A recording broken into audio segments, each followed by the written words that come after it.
Well, you know, as we get it rolling on a Friday morning, that since I got on the air at 6:04 on Monday morning, I have been highly critical of Department of Homeland Security Secretary Kristi Noem.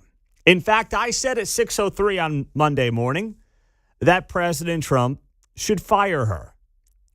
That being said, Emmanuel Cleaver, right here in Kansas City, our congressman, has completely overplayed his hand and is missing the point in the name of politics. You might actually think that I agree with Emmanuel Cleaver when he comes out and he says it's time to impeach Kristi Noem, which he did yesterday in a video. But no, I don't. I actually don't think that's the approach at all.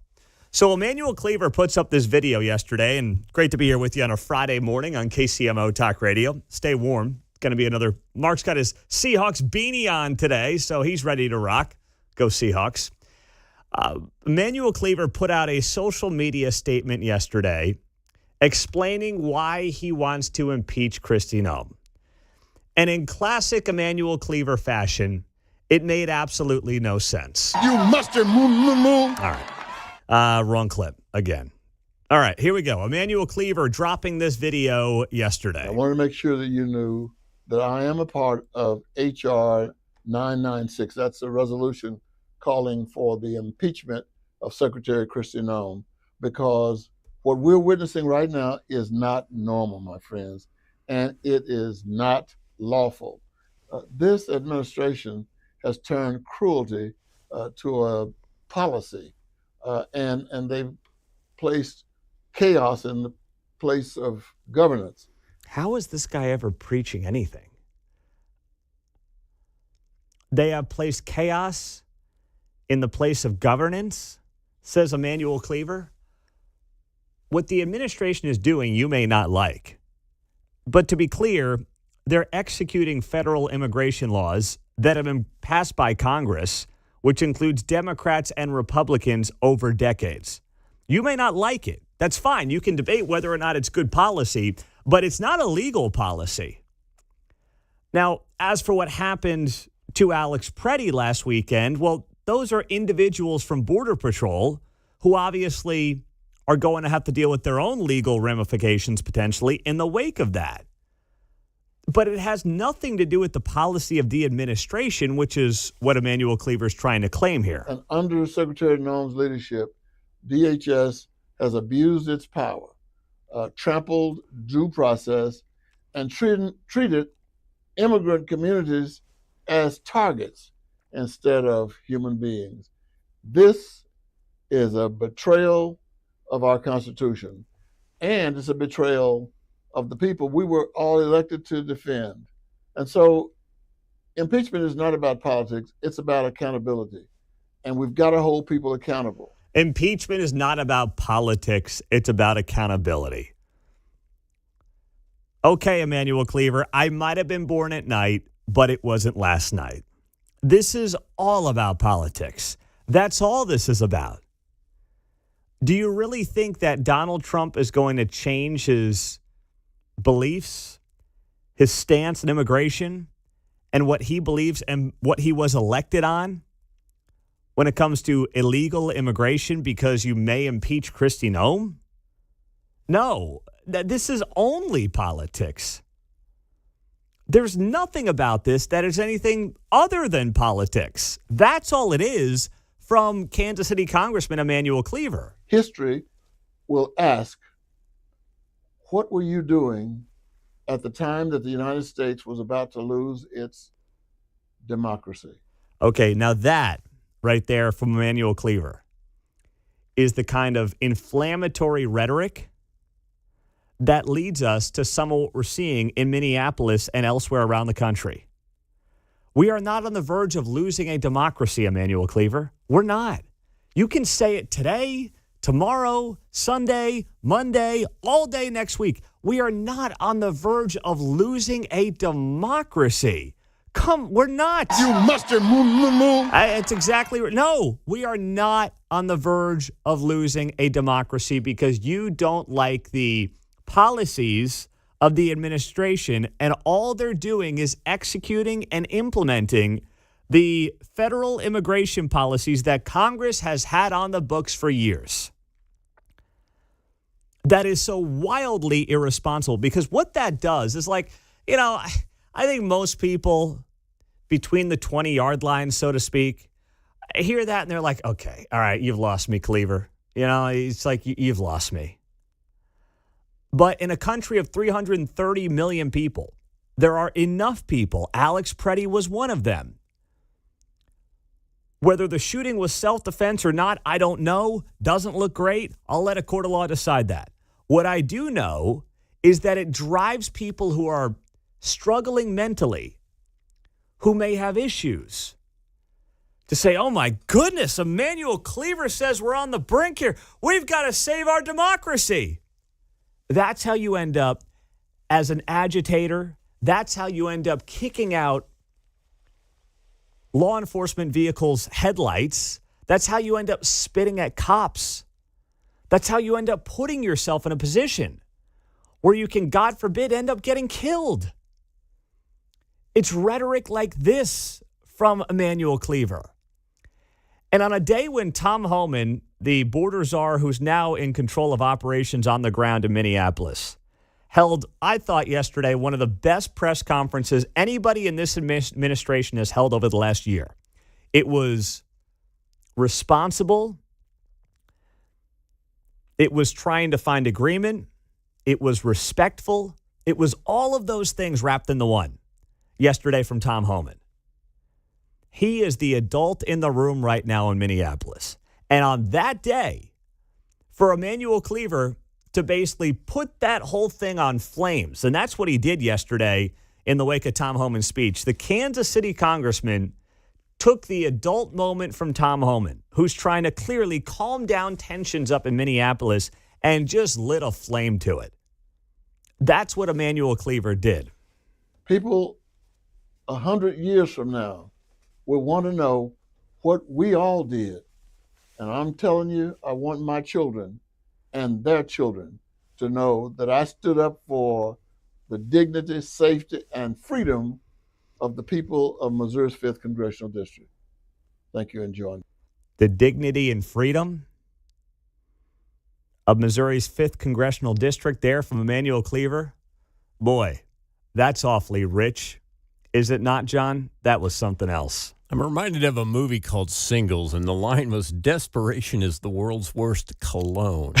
This notion of being on the right side of history. They were so wrong in the past. They're trying so hard, and they're going to realize, whoops, Funhouse Mirror, you're wrong again. Wrong again. Wrong again. You know, when you talk about history, the side of history that I think most Americans are interested in, and the polling backs this up, is making sure that people who broke our laws to get into this country and then also committed crimes once they got here should not be here.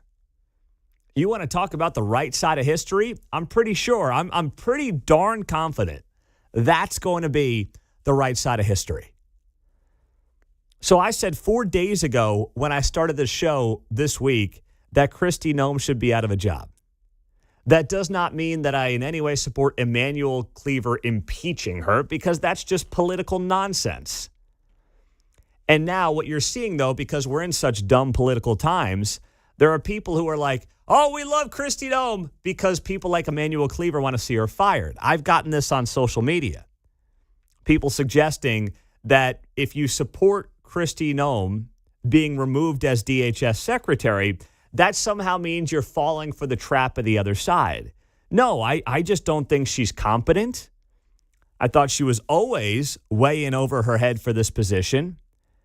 And I thought she has really mishandled the politics of Minneapolis and the execution on the ground in Minneapolis. And by the way, President Trump clearly agrees with that. She's no longer in charge. Tom Homan is, and he's reporting directly to the President of the United States. And yesterday during that cabinet meeting that took place, I don't know if you saw this, but they were going around the cabinet meeting and the president skipped over Kristi Noem. Ouch. Didn't let her talk yesterday, just skipped right over her. She might have been preparing all morning, looking in the mirror in the bathroom, preparing her little speech to talk to the world, talk to the country, and pitch herself to the president. And it was like getting skipped over in 5th grade math. Or maybe she was like, whew, boy, good thing I didn't have the answer anyway. Could have gone one of two ways. But she got skipped right over.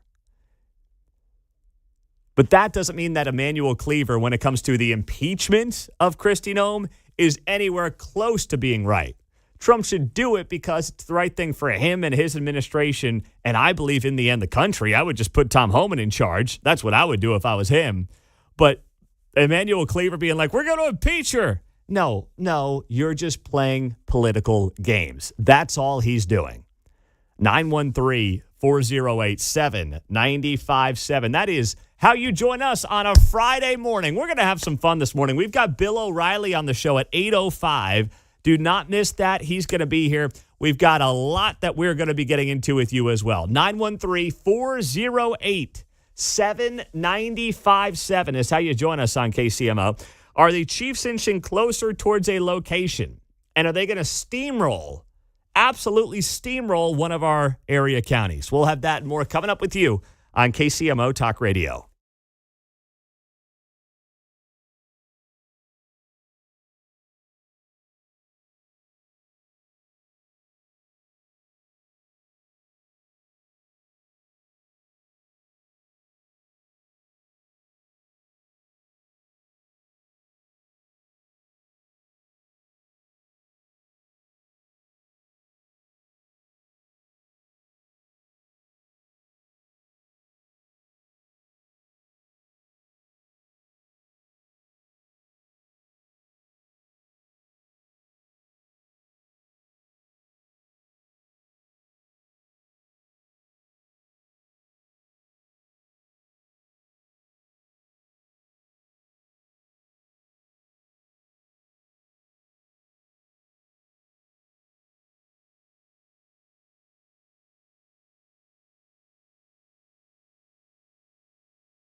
From Gladstone to Gardner, you're listening to Mundo in the Morning on 95.7 FM, KCMO Talk Radio. 6:20, good morning. Happy Friday. It's great to be here on KCMO Talk Radio.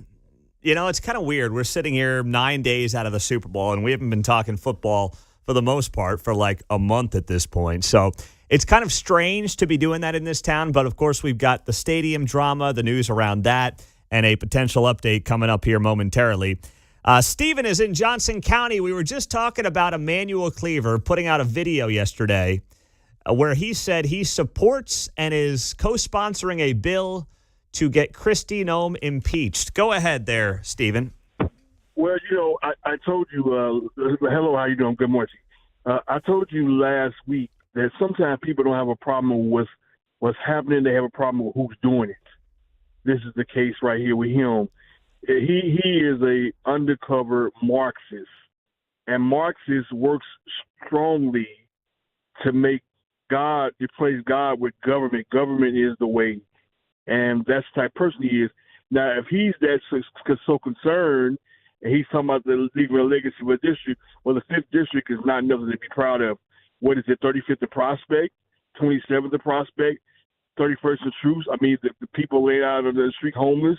I mean, is that what he's leaving legacies to? I don't understand him. You know what I mean?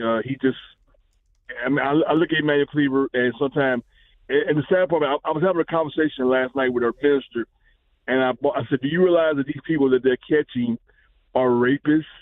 They've murdered people. He didn't know all that because he listened to Chicken Noodle News at MSNBC, and he doesn't pay attention to real news like Pete Mundo. You know what I mean? So you're converting listeners in the urban core to this show, which I appreciate. I tell them about it all the time, and you know the sad part about it is a lot of them they're not willing to learn. They're not willing to hear. They don't want to hear one side of the story. But then they wonder why the neighborhood's raggedy because you keep voting people like Emmanuel Cleaver in office that gives you nothing. He's a millionaire. He don't know. He don't understand how you feel. Are we sure? Is he a millionaire? I mean, he's got to owe something on that car wash still, right? Oh yeah. But they get away with stuff like that because people voted ignorance and they vote against their own interests. That's why other people laugh at them. Did you call CNN Chicken Noodle News? Yes, what is Chicken Noodle News? Oh, that's pretty good. Hey, you know what? It takes a village, and we appreciate you getting every new listener anywhere in Kansas City onto this show, Stephen. Thanks for your hard work. Most definitely. All right, my man. Have a great weekend. There you go. Stephen in Johnson County on KCMO Talk Radio. Listen, Emmanuel Cleaver's legacy is in no way going to be defined by whether or not he stood up for impeaching Kristi Noem, which, for the record, is not going to go anywhere. Now, this may happen in the House if the Democrats win back the House in November, which, listen, I would say 70-30 at this point. They probably will win back the House just by the nature of the political climate and how typically the party out of power is more energized and motivated, especially when the party in power is the party of the lower propensity voter. So, that's where I think all this is trending.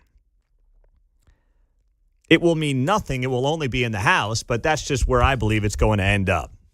So it's a mess, though. And none of this has anything to do with Emmanuel Cleaver's legacy. As Stephen noted, his legacy is well solidified for people who've been paying attention in this town for the better part of 35 years, and none of it is all that appealing. Outside of having a street named after him, and whether or not you'd want that street to be named after you is debatable anyway. So let's go to Wyandotte County. Wyandotte County is about to get steamrolled here. And they may be the last ones to know it. Crystal Watson is the new mayor and CEO of Wyandotte County. And I actually, from what I gather, she's trying to do a decent job. It's very early. She's been there all of a year. But she's actually trying to do the right thing. Apparently, she's been caught off guard, as has everybody in the unified government, about this new Chiefs Stadium deal. Well, a couple of things. We could know as early as next week the exact location of where the Chiefs are going to build their stadium. Unified government said a public hearing on the project will be held in the near future, but that a date has not been set. The public hearing comes before the unified government must vote to approve allowing incremental sales tax growth in the stadium and surrounding district to be used to help pay off the Star bonds. The commission must vote before February 20th. So if we're talking about additive sales tax revenues in Wyandotte County, which already deals with massive property tax issues, major budget problems, and now they've got to kick in more.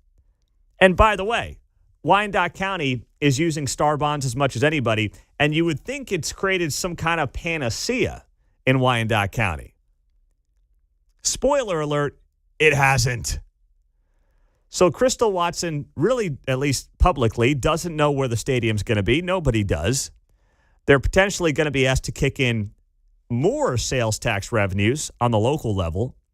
They've already got multiple Star bond projects that have happened or are happening. American Royal in that conversation as well. And Crystal Watson, I think she's trying to say the right things and probably do the right things. But you know what? And this is no knock on her. She is going to get steamrolled here. I'm looking for us to benefit. I am looking forward in building a relationship with the state. We've already begun to look at how we can look at what's going on around the stadium. There's been a lot of focus on the stadium and where it's going to be and how it's going to benefit the community. But we've got a whole nother part of Wyandotte County that we need to look at as well. She's speaking like a politician. She's saying what she needs to say. I'm looking out for Wyandotte County. I'm looking out for everybody. We're talking about the stadium, but what about what's going on around the stadium? Let's make sure that Wyandotte County residents can also benefit from this. She's saying the right things. I respect the way she's trying to frame this, but she's doing it. She almost sounds like somebody who knows what her fate is going to be, and now she's trying to feel out what her pitch is going to be to the people. That audio is courtesy of Fox 4, by the way. She knows that she can't stop this. The politics are too much. The business is too big. The ego is too large. She can't stop this. And she knows it deep down. And she sounds like somebody who also knows that she's got a lot of reservations about this deal. She's got a lot of questions about this. But she's trying to put lipstick on the pig because she knows that she's got a train barreling down the tracks from Topeka and from the business community and from the economic development shyster community, and there's nothing that she's going to be able to do about it. And it was kind of sad to watch that unfold yesterday as well. But what about the American Royal Barbecue? Right? I mean, what about that big Star Bond project? That's part of the equation here, too, is it not? Well, there's an update on that we'll share with you coming up next right here on KCMO.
Vince Colonnese here. Join me for your lunch hour from 11 to 2 on 95.7 FM, KCMO Talk Radio.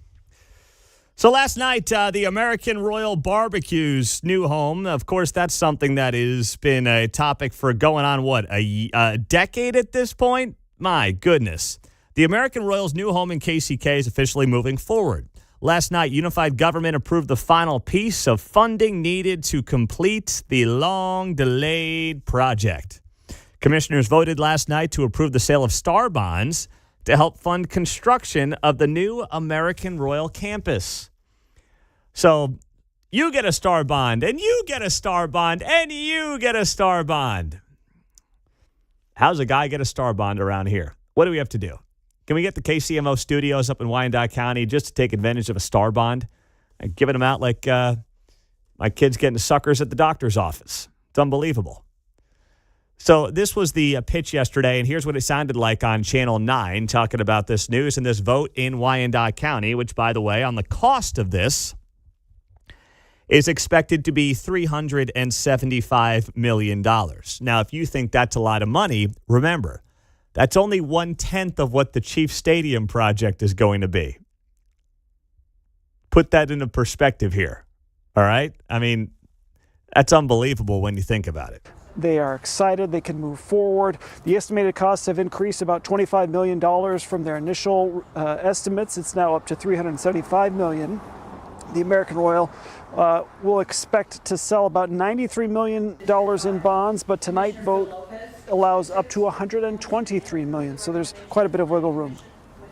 To be honest, we get hung up a lot on what we're building, and it's really about something bigger than that. What the American Royal is doing is really creating an opportunity for Kansas City to become the epicenter for food and agriculture. Isn't this the promise every time? People get hung up on what we're building, but it's really so much more than that.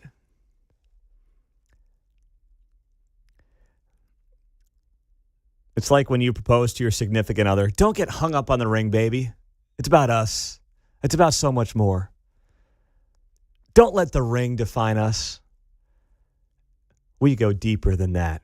No, in this case, it is about what you're building. And it is about what that building is, what that building is going to host, and what that building is ultimately worth to the community when they're kicking in sales tax monies. That's what it's really about. Like these projects, I understand go forward. I'm not as, some of you might laugh when I say this, but I'm not as radical on these projects as maybe like my good buddy Patrick Tuohy is, where he hates them. And I agree with him in theory that they're bad. I understand sometimes governments have to do what they have to do to get deals done. It's always about what's in the deal. The devil's always in the details. I understand sometimes incentives need to be used.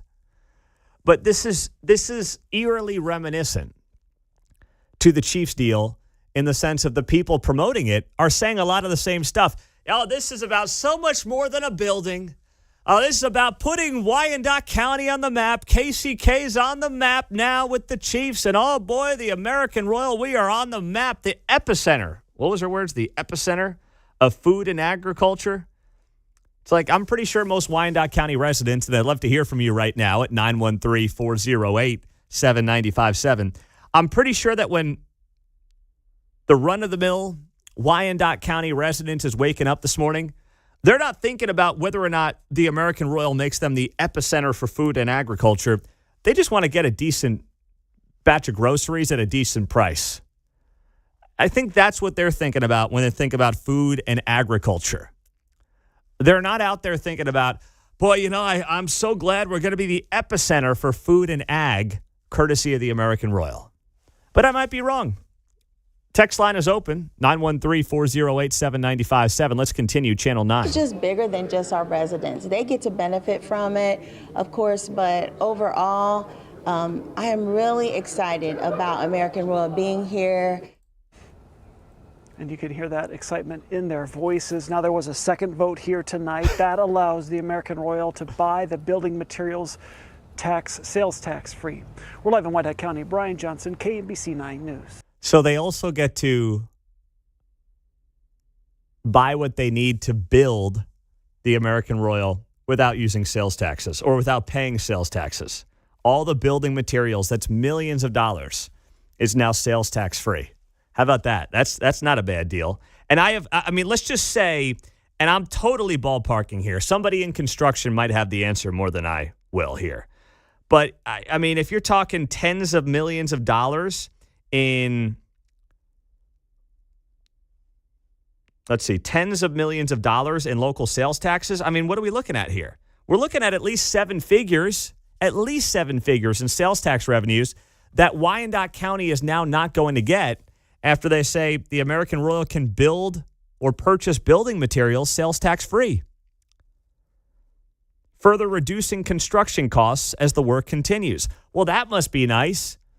How many of you right now in Wyandotte County, maybe you're doing a bathroom, maybe you're, doing a light remodel on a kitchen, maybe you're adding to your home. Would you like to get all your building materials sales tax free? That's only good for big business, I see. Okay, it's not good for the little guy. But don't worry, all these breaks for the big business eventually is going to filter down to the little guy.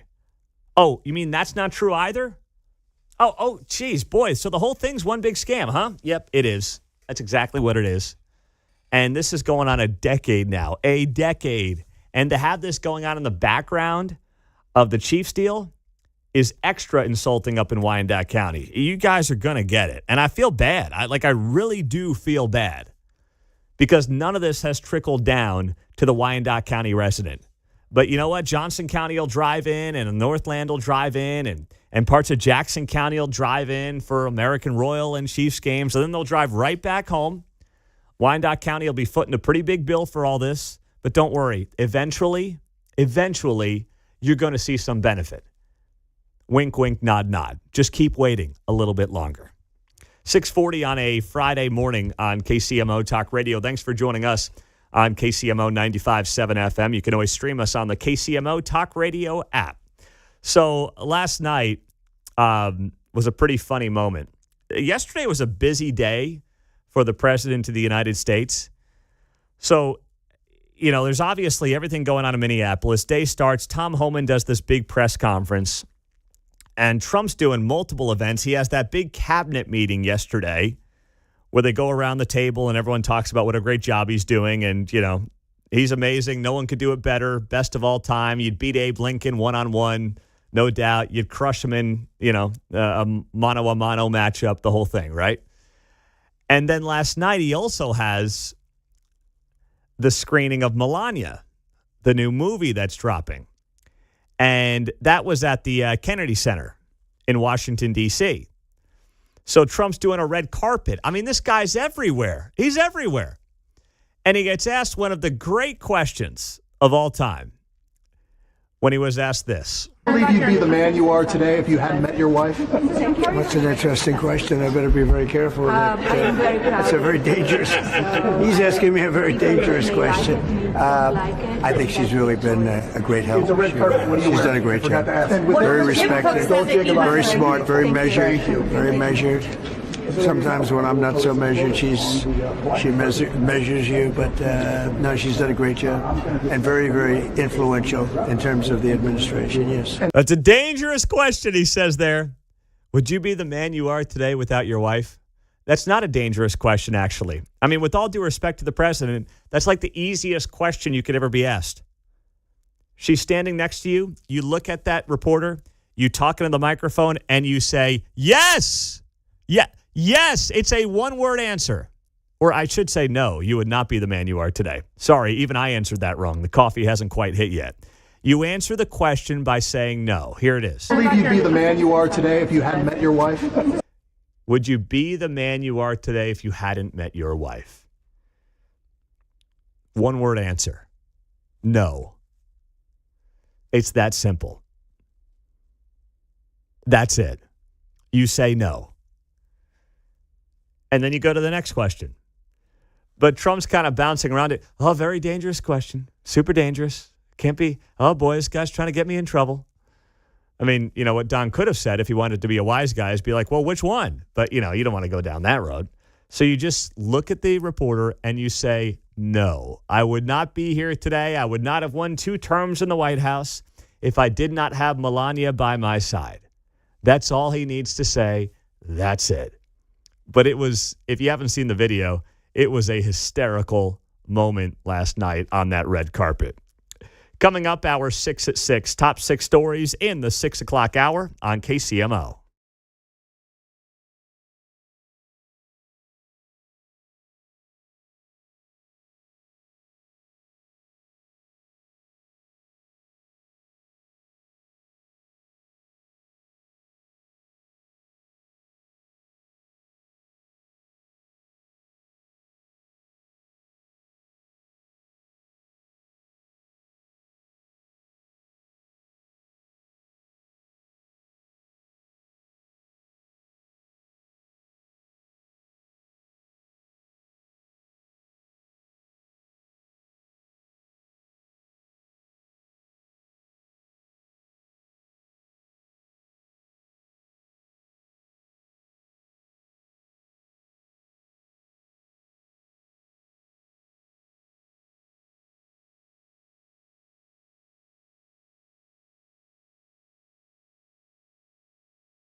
from the nation's heartland. You're listening to Mundo in the Morning on 95.7 FM, KCMO Talk Radio.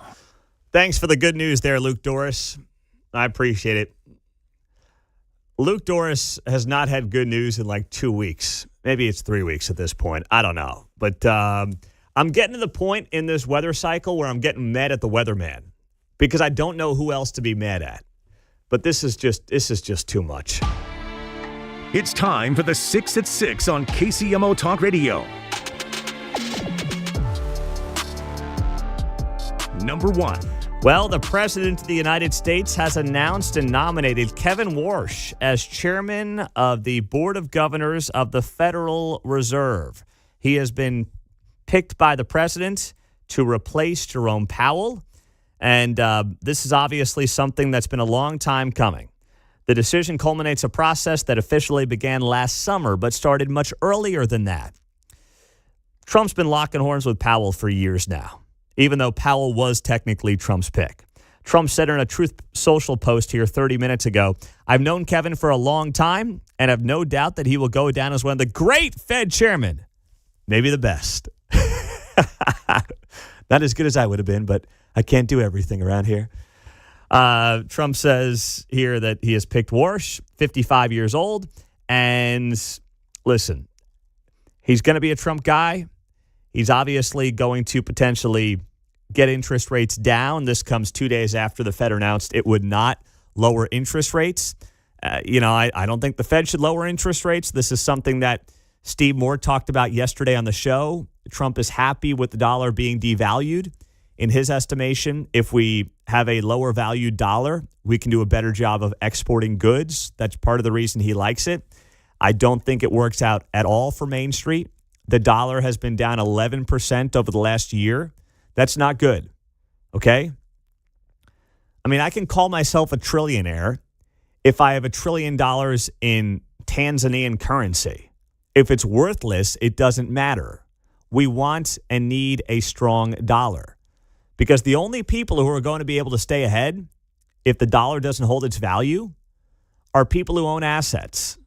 And I don't mean just like a house. I mean like assets in the markets. The market's going to be the only way that you can beat inflation and beat the dollar being devalued, or by owning a bunch of gold. And gold's up, $1,000 an ounce over the last month or so? It's crazy. There's a reason for that. So, listen, I think Trump's doing a great job largely on his economic policy, but I don't think the answer is to devalue the dollar and lower interest rates and potentially spike inflation. So I'm just kind of waiting and seeing how this plays out with this guy, Kevin Warsh. And he'll be taking over this year, obviously, on behalf of Jerome Powell. Number 2. Rolling through our 6 at 6. So Heather Hall, former Northland councilwoman, and now a member of the Board of Police Commissioners, is facing removal. That's because, as you heard here first last week on KCMO, her own state senator, Maggie Nuremberg, in Kansas City, in the Northland, says she will not sponsor Heather Hall's nomination to the Board of Police Commissioners. And now Nuremberg is saying that she wants the governor's appointment withdrawn. Nuremberg wrote in a letter to Governor Kehoe, due to Heather Hall's personal connections to the police department and her voting record while serving on the Kansas City City Council, she is not the most qualified candidate to fulfill the duties aforementioned. Hall is married to a retired Kansas City police sergeant. She served on the council from 2015 to 2023, where she increased funding to KCPD. I don't know what that means when Nuremberg says that her voting record as a Kansas City, Missouri councilwoman makes her unqualified. I don't understand what that means. This feels like very much petty, personal politics at this point. That's what this feels like. And it's a bad look for Maggie Nuremberg, and it's a really bad look for Kansas City. I mean, this is a no-brainer, having Heather Hall on your Board of Police Commissioners, and now she's potentially facing removal because of petty politics in the Northland. Come on now. That's ridiculous. Number 3. Rolling through our 6 at 6 over in Merriam, they have greenlit incentives for a new apartment complex near the new Trader Joe's.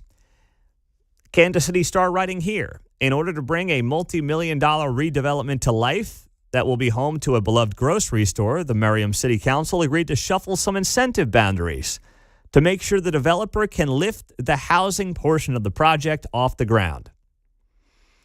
The development will feature more than 200 apartments, 18 affordable units for the first 5 years, 12,000 square feet of retail space, and a new 12,500 square foot Trader Joe's in Merriam.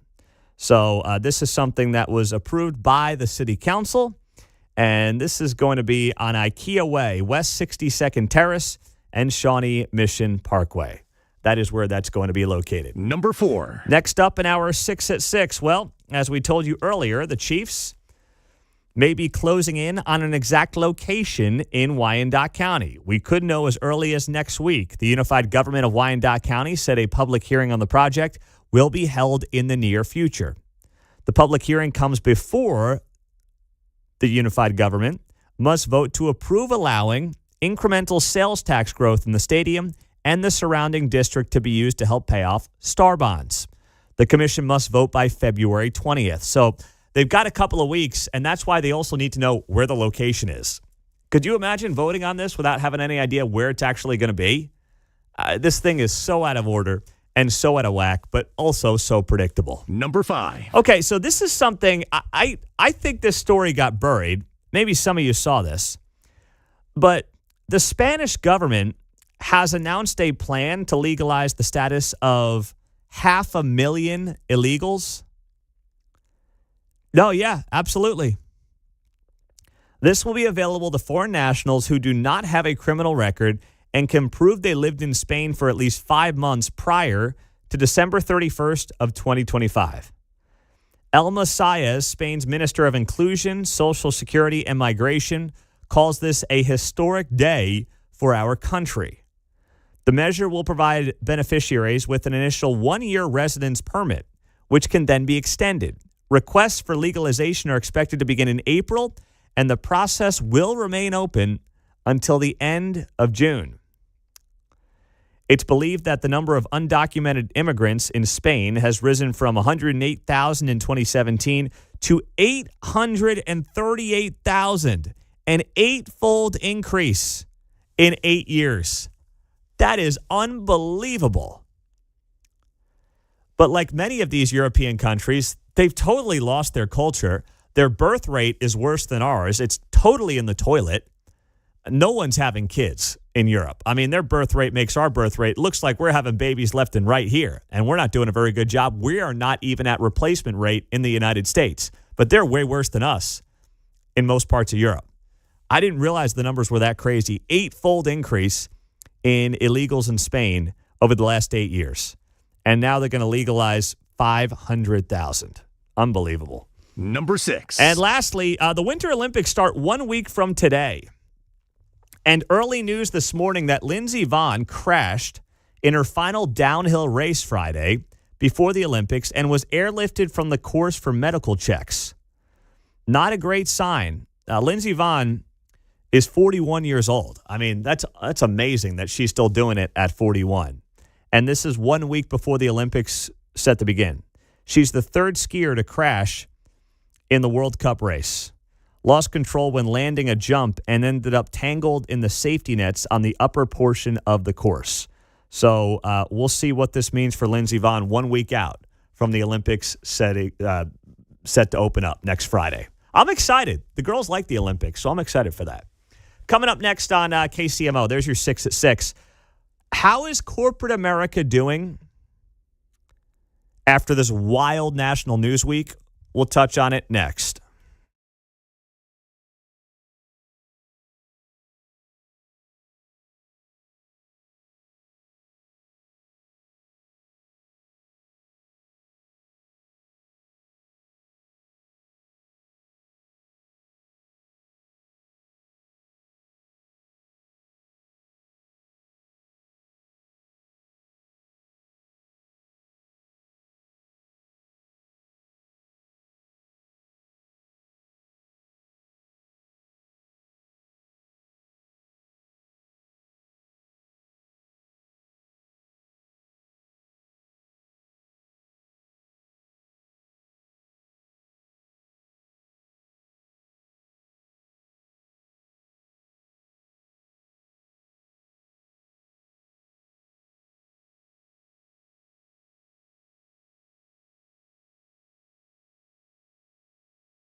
Part of what we're seeing is straight out of the George Floyd playbook from 2020, and it's not working.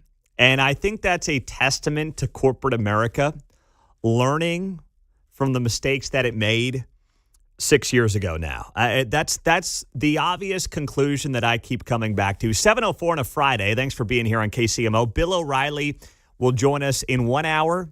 If you're not normally here at 8 o'clock, you want to be here on KCMO 95.7 FM. If you're at the office by then, just stream it on the KCMO Talk Radio app or on the iHeart app. You can do it either way.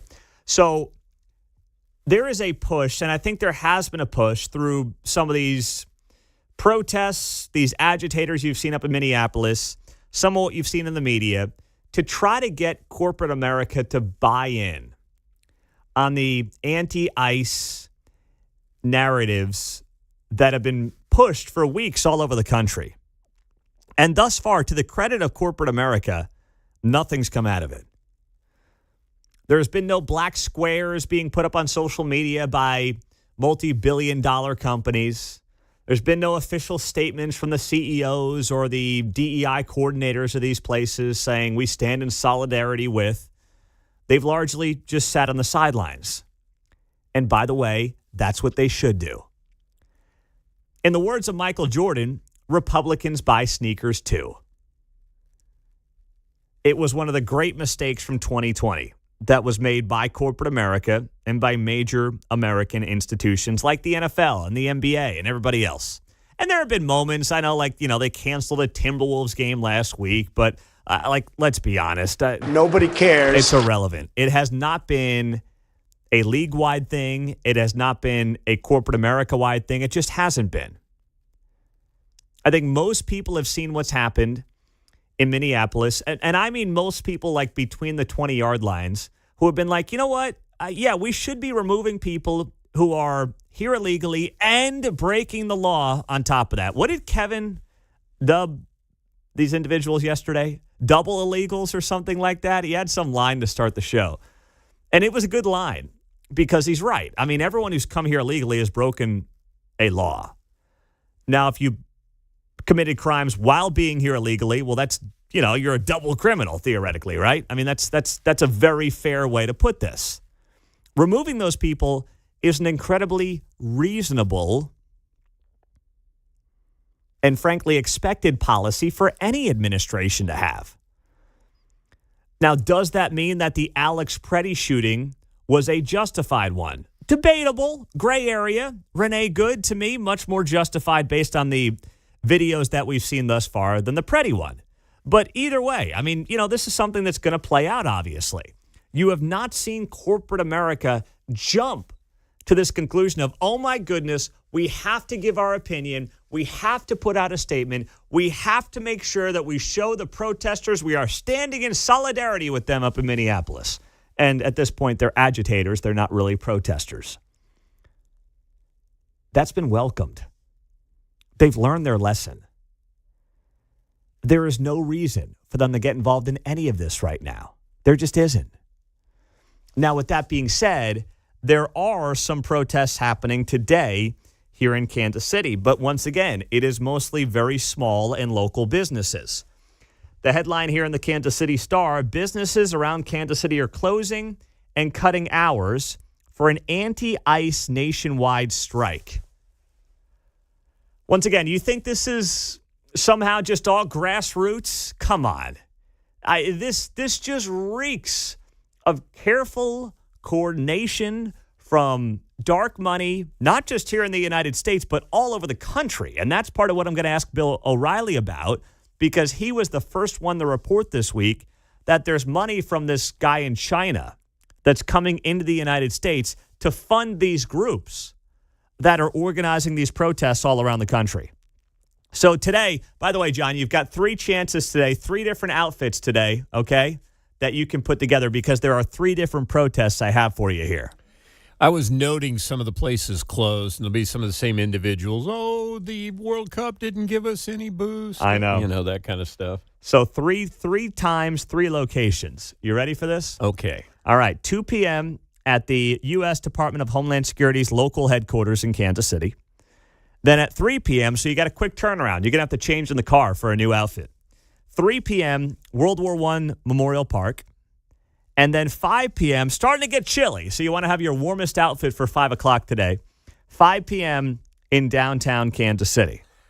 Okay. Along the streetcar line, I hope. Yeah. The good news is for John, he could just be like a coffee house guy and put on a sweater and some maybe a stocking cap, and he'll be good. I think everyone's going to look like that today. Can he borrow that Seahawks beanie you've got on your head there, Mark? Ooh, it's my warmest beanie. I don't know. I'll give it to him. Yeah, that's why you've got to lend it to a guy. I know. Come on, help a brother out here. I'll give it to him. Hey, that's your warmest beanie? You can't give it up for 4 hours? I could give him my Chiefs one.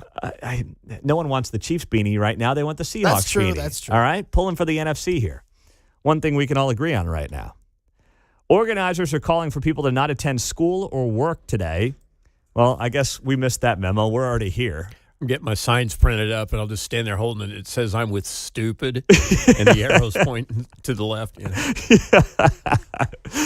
know. Well, organizers are calling for people not to go to school, work, and to refrain from shopping on Friday to create an economic blackout. So the Kansas City Star piece leads with a business in Lawrence. They couldn't even lead with a business in Kansas City. What's that tell you?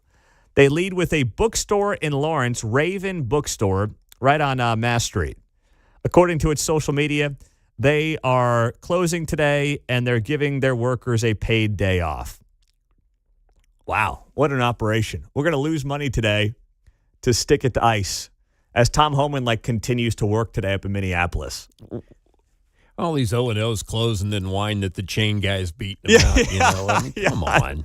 Yeah, we're getting smoked by Barnes & Noble. Maybe because they're open today. Smoked by Starbucks and everything else. That's true. All right, so next up, some other local establishments per the Kansas City Star. The Fix, 31st Street, will be open from 11 to 8. We'll have free sign-making materials and free Mexican hot chocolate while supplies last. So after the show ends, you can head over to The Fix, John, and you can make your signs there and drink some Mexican hot chocolate. All right? What about American hot chocolate? Yeah, I don't know. What does Mexican hot chocolate even mean? That's a good question. They'll also have to-go burritos you can purchase for the road as you're holding your sign. So now when I see people... need my Cholula. When I see people downing burritos right in front of the World War I Memorial with their signs in the other hand, I'll know where the burritos came from. Man, nothing like a burrito and hot chocolate on a day like today. What a horrible combo. Burritos and hot chocolate, man. Then you've got the Oddly Correct Coffee Bar, which should redub itself the Oddly Wrong Coffee Bar on Troost Avenue. They've announced that they are closing early today. They'll be open from 7 to 1. I mean, what coffee shop is open past 1 o'clock in the afternoon anyway? I've really taken a big hit there. You're closing off the 1 to 2 p.m. crowd for coffee? Coffee shop closes in protest and no one notices. Yeah, exactly. Wow, you're closing the coffee shop at 1 p.m. in solidarity with the protesters. It's 1 o'clock. I think most coffee shops are done with their business by then. And then we've got the West Side Local on Summit Street. They'll be closed for the day as well. They announced on social media. On their Instagram, they asked people not to work and to only shop with local businesses, but I guess not theirs since they're shutting down for the day. What a self-owned that is. We're shutting down, shop local, just not here. So think about this. The Kansas City Star put together this piece, and they have found a total of 4 businesses in Kansas City closing today. 4, and 1 in Lawrence. I think I saw Messenger Coffee. They're downtown KC. I don't think they're shutting down, but I think they're giving $1 to supportive causes. So see, they're capitalists, you see? Yes. They're capitalists. They don't want to actually take the hit. So instead what they're doing is they're trying to look like good guys. And people are like, why are you not shutting down? Well, we're giving $1 for every purchase to, help out the cause, so to speak. Is that right? When we lived downtown, Kate liked that spot. And they got good coffee there. Haven't been there in a while since we haven't lived downtown in a while, but they got nice coffee. But I guess they're trying to kind of walk that fine line, right? Dennis is in Bonner Springs. What's up, Dennis? Hey, the Mexican hot chocolate, it's got a cinnamon. There's a Mexican word for it, but it's like heavy cinnamon if I remember right. And it's pretty good. So it's Mexican cinnamon is what you're telling me. There's a word for the cinnamon. It's like infused with the cinnamon, but it's a special kind of cinnamon. And it's really pretty good. Of course, what's not good about Mexican other than illegals? Well, here's the thing. This is what, whether it's what you're saying or what the coffee shop is doing, this is not even about Mexico anymore, Dennis, right? No, it's not. I mean, most of the folks that we're talking about are from Central or South America beyond the Mexican border. This is not like 2002 when it was like single Mexican men coming here to work during the George W. Bush years. It's a totally different climate. You've got Southeast Asia, you've got Africa, you've got all the world who came here illegally over the last 40 years. It's not about targeting one country, which gets lost in the conversation.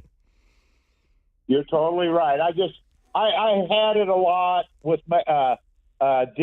dipping Mexican bread in it, and I kind of like it.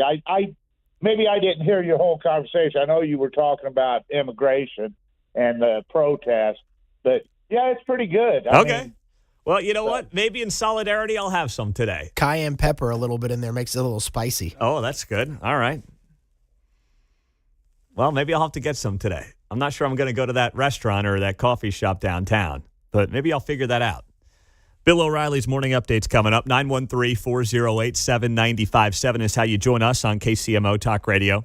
Just know what you're getting into today. 3 protests downtown is what you'll have going on. It's going to be cold today, so we'll see who actually shows up. Wear those mittens. Don't do the fishnet like John's going to do, okay? Don't do it. Bill O'Reilly at 8:05 right here on KCMO Talk Radio. What is next for one of our area politicians? What is she cooking up? Got to keep an eye on this. We'll talk about it coming up on KCMO.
From Overland Park to Parkville, you're listening to Mundo in the Morning on 95.7 FM, KCMO Talk Radio. It's called the Kansas Strong Tour, and it started this week for our area Congresswoman Sharice Davids on the Kansas side of the state line. Sharice Davids launched the Kansas Strong Tour across Kansas. Now, Sharice Davids is a congresswoman here that represents, of course, all of Johnson County and a bunch of area counties in eastern Kansas, but she has nothing to do with anything really, west of 35 in any meaningful way, obviously. So what is she doing here? Well, Sharice Davids, according to a press release, will launch her Kansas Strong Tour, a multi-day tour across Kansas focused on meeting directly with Kansans, highlighting local industries, and hearing firsthand how Congress can help lower costs, work across the aisle, fight extremism, and bring stability back to the federal government. The tour began in Kansas City, or the tour began in Topeka, continues to Wichita, Dodge City, and Colby. Each stop reflects a key part of Kansas's economy and aligns with Sharice Davids' work on congressional committees related to aerospace, agriculture, manufacturing, and small business. She's going to run for Senate, isn't she? Or she's at least exploring the possibility of running for the United States Senate this year as Roger Marshall is up for re-election. That's the only conclusion to come to. I don't think this is about her running for governor. I don't. I think this is because Laura Kelly's already picked her horse in the race. She's got this guy, Ethan Corson, who looks like Ned from, what's that movie? With Jack Black? The band movie? Come on, you know it, Mark. School of Rock. Yes, School of Rock. Yeah. Looks like Ned from School of Rock. Yes. I'm sure he's a nice guy, but I just can't get Ned from School of Rock out of my head. Laura Kelly's already picked her horse in this race, okay? It's done. I know that she's got, or he's got a primary in this lady, Cindy Holscher from Overland Park, but Ethan Corson is going to be the Democrat nominee in the Kansas governor's race. It's done. Laura Kelly's machine is behind him. So for Sharice Davids, this is not about her being like, oh, maybe I'll be governor of Kansas. No, this is about her running for U.S. Senate. I don't see her as a governor anyway. I mean, like leading the charge and being the face of something is not her thing. She's very good as a follower. She does what she is asked to by leadership. She is able to portray herself with, yes, the help of local media as being middle of the road. She pulls it off very well. She has a good team around her. All those things I believe to be true, even if I disagree with a lot of how she votes. So I think she's seriously exploring this. And, I've had some people suggest to me, well, she's not going to do it because she's got a good thing going here in the Kansas 3rd District. Well, at this point, I think that the Democrats could run anybody in the 3rd District and win it. Like, they could just have Joe Blow show up, and as long as he's got a D next to his name, he's going to win Johnson County, which means he's going to win, or she's going to win, the 3rd District. Dare I say they, them. I don't know what they're going to run at this point. I have no idea. I'm just saying. Anyone with a D next to their name is going to win that race. Republicans have been so unserious about it. They have not invested in it. They have not done a good job trying to rebuild their brand in Johnson County and around the 3rd District. So it's a done deal. So Democrats are like, okay, we've got this thing on lockdown here in the Kansas 3rd. Why not just run Sharice for Senate? Now, you might say, rightfully so, hey, Kansas has not elected a Democrat to the U.S. Senate in like 100 years. That's true. But it's a weird state, right? It's a weird state where we've had multiple Democratic governors, Laura Kelly, Sebelius on back, and the key has been having a female statewide that's a Democrat to then win the statewide election. That's what has worked for them. Now, it didn't work in the Barbara Bollier thing in the U.S. Senate back in 2020 against Roger Marshall. That thing crashed and burned famously. But Sharice Davids has much more cachet. She has much more of a connection to the people that matter in D.C. And who knows? I'm not saying that, like, it's going to happen. I'm not saying that she can definitely win, but it is fascinating and much more intriguing than anybody else they could have put out there if Sharice Davids, coming off of this tour of Western Kansas, decides she's running for U.S. Senate. And if I'm Roger Marshall, that's the one person that would make me a little bit nervous right now, because Laura Kelly at 75 years old is not going to do it. Coming up next, oh my goodness, we're a week out of the Olympics, but the angles the media has already taken on this thing when it comes to the racial element is nuts. Next.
KCMO Talk Radio.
Hey, it's Kevin Keatsman. Stick around. I'm coming up at 10 o'clock right after Pete Mundo on KCMO 95.7 FM. You guys fired up for the Olympics starting in 1 week? I am. Maybe I'm alone because I like it. I like watching the games every 4 years. The girls are into it. It was 4 years ago the 2022 Winter Olympics happened, of course. And at that point, Claire was 3 and change and Chloe was under a year old. But Claire was kind of into it. But now they're older. They get it. They know what's happening. And they're already pretty excited about this. Last week we had on, just randomly, on Saturday afternoon, I stumbled upon the Winter X Games. And it was women skiing. And, I mean, you would have thought they were watching the Super Bowl the way this thing was playing out. It was women skiing, and they were going nuts cheering these ladies on. They had no idea what they were watching, but they were really enjoying it. So the Winter Olympics start here coming up in a week.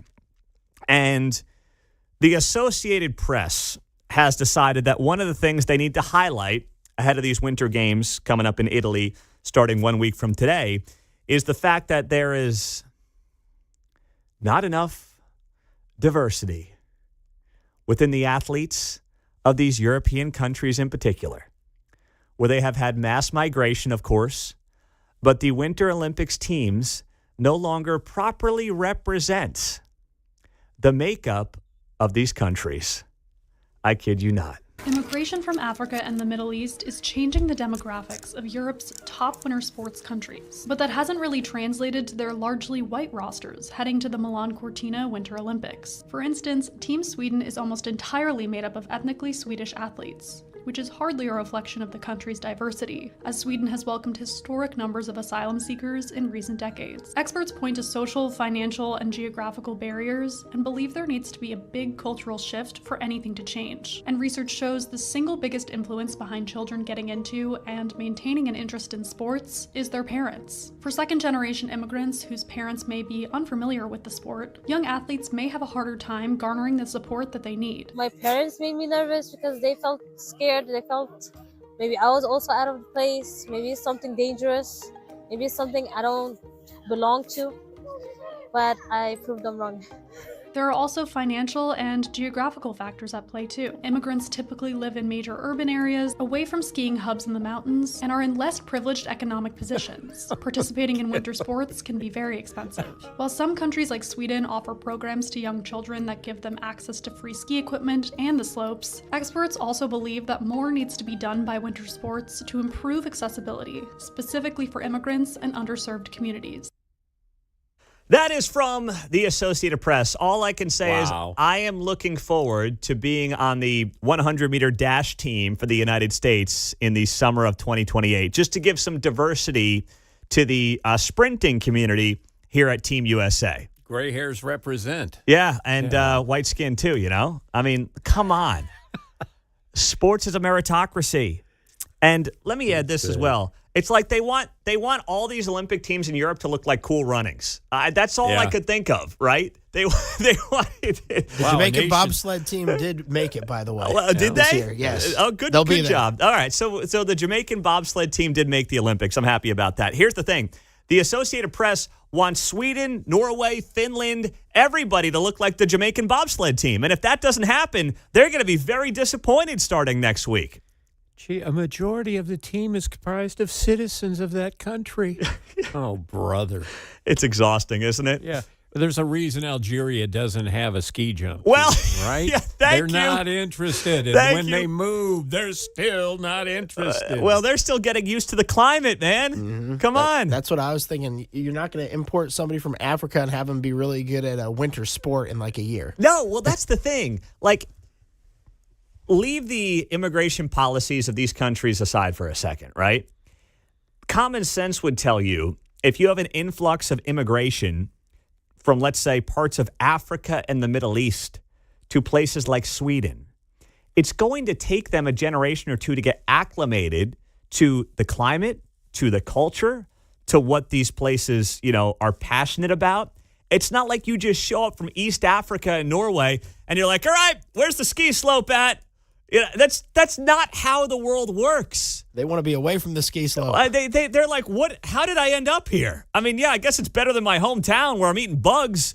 But, I don't really know what I'm doing. It's 15 degrees on a balmy day. Point is, you're leaving somewhere. Joining the sports team when you get to your new location is not a priority. Right? Well, it's not. It's not Right. even for the kids because the parents don't understand the sport. Let's be honest. When you come to a new community, you're not coming with a lot of money. There's a reason you left where you were. So you're immediately not going to be jumping into winter sports, which, yes, are expensive sports. They are. My kids have not skied, right? I mean, sorry, I'm not going out to Colorado right now with 3 little kids and dropping a fortune to go ski at this point or teach them how to ski in Colorado. I'm not doing that right now. Yeah, it's expensive. It's expensive for citizens to go out there and compete in some of these sports. Never mind first-generation immigrants. But the idea that we're going to sit here and even have this conversation with a straight face on, boy, the Winter Olympics are coming up, and these countries like Norway and Sweden and others, they don't represent the new immigration population coming into their cities. Yeah, I mean, even though we border Colorado, how many Kansas have been a part of, like, a ski team? Well, exactly. I mean, where do you go? All right, I went sledding with the girls around the corner at one of the area churches. The hill was probably, I don't know, 30 feet high. That's pretty good around here. Yeah, we could do a sled team. Yeah, we could do, yes. Maybe not a skiing or bobsled team. No, not at all. So I hope that this is just the AP being the AP and that we don't get feature pieces like this from NBC because I'm telling you, I'm going to have a broken TV in the house. I am. I'm gonna make a mistake. Frank in Overland Park. What's up, Frank? Hey, Pete. Good morning. I'm sitting here just laughing, thinking the arrogance, the racial arrogance of a bunch of white people telling people from another country, another culture, you have to enjoy our sport. You can't enjoy your sport. You have to come to terms with where you are now and enjoy our sports. Well, what an amazing world. That is amazing because here's the thing. There is a world that exists, Frank, now that you've got me thinking, where in 20 years, Sweden, which typically only does well in the Winter Olympics, suddenly has a bunch of world-class 200-meter dash experts because of the influx of immigration they've had over the last generation. Like, suddenly Norway is winning the gold medal in the 4x4. That's possible. Thanks, Frank. I appreciate it. Hey, Frank, let me drop the mic on him. But, yeah, to Frank's point, we're also forcing people to now be interested in sports that they may not otherwise be interested in. That's an excellent part of this as well. They may be like, man, I don't want it. You know what? Whenever we do go skiing one day, I know what Kate's doing. She's hanging out in the ski lodge, having a little hot cocoa while I'll be out there with the girls falling on my you-know-what. So, that's just how it works sometimes, okay? People have different interests. It's not always based on their skin color. Bring their sports here. Bingo. When I was at Baker University back late 70s, early 80s, there was not a soccer team. But I had friends from Peru and a bunch of guys. They made a club, and they would play, and eventually now there clearly is a soccer team at Baker University. How about that? Yeah, the club was made up of a few kids from Shawnee Mission, but most of the kids were international students that played in the soccer club there back in the late days. Well, how about that? Yes, exactly. Norway and some of these countries will have marathon winners in the 2052 Summer Olympics. It's entirely possible. But, in the meantime, the AP is very upset that the demographic breakdown of the European countries competing in the Winter Olympics is largely white. And if you did the math, then what? You got 0.1 guy on the team. He can only have a grandparent who was actually whatever. Oh, man, I'm just picturing the AP trying to find people to diversify, like some DEI coordinator in corporate America, these teams. And then you got some guy on skis, representing Norway who falls flat on his face like the second he goes out of the chute. I mean, that would really look great on the world stage, wouldn't it? But, hey, at least he'd look different, right? What's AP's diversity count, by the way? Yeah, I'd be Why curious. did I have a white woman splaining to me why minorities aren't on the team? That's so Perhaps true. an upset minority, I would say, oh, yeah, I'm listening. Yes. Oh, that's great. That is so great. Unbelievable. You can't make it up. Well, speaking of things that you can't make up, we have some breaking news here. I want to make sure I get you the full story. It's been a week. It has been a week. Hold on. Here we go. Don Lemon, also known as Don Lemon, has been arrested. That's right. Breaking news. Don Lemon was arrested over the anti-ICE protest that stormed a Minnesota church during a Sunday service. This, according to his attorney moments ago.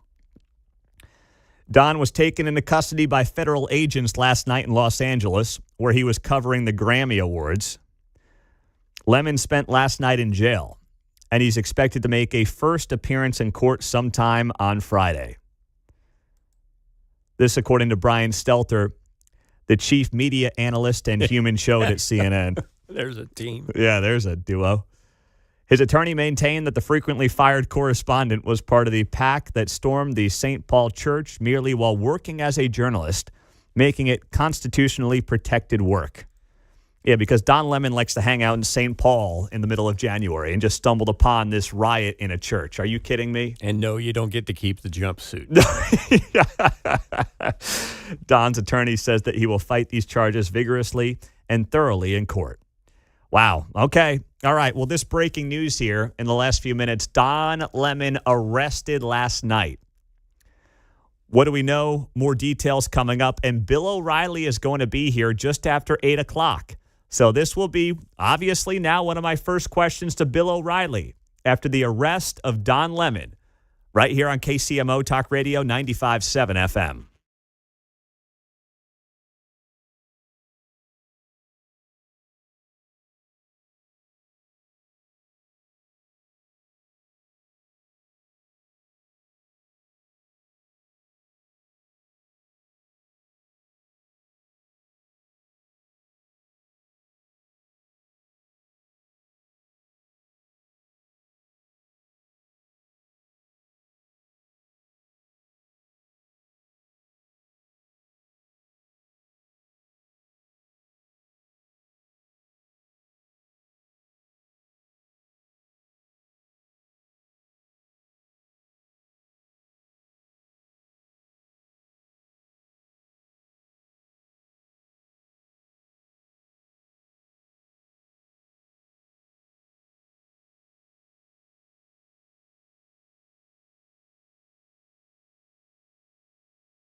from Smithville to Shawnee Mission. You're listening to Mundo in the Morning on 95.7 FM, KCMO Talk Radio. What a way to end the week. This news cycle is just unbelievable. Don Lemon's been arrested.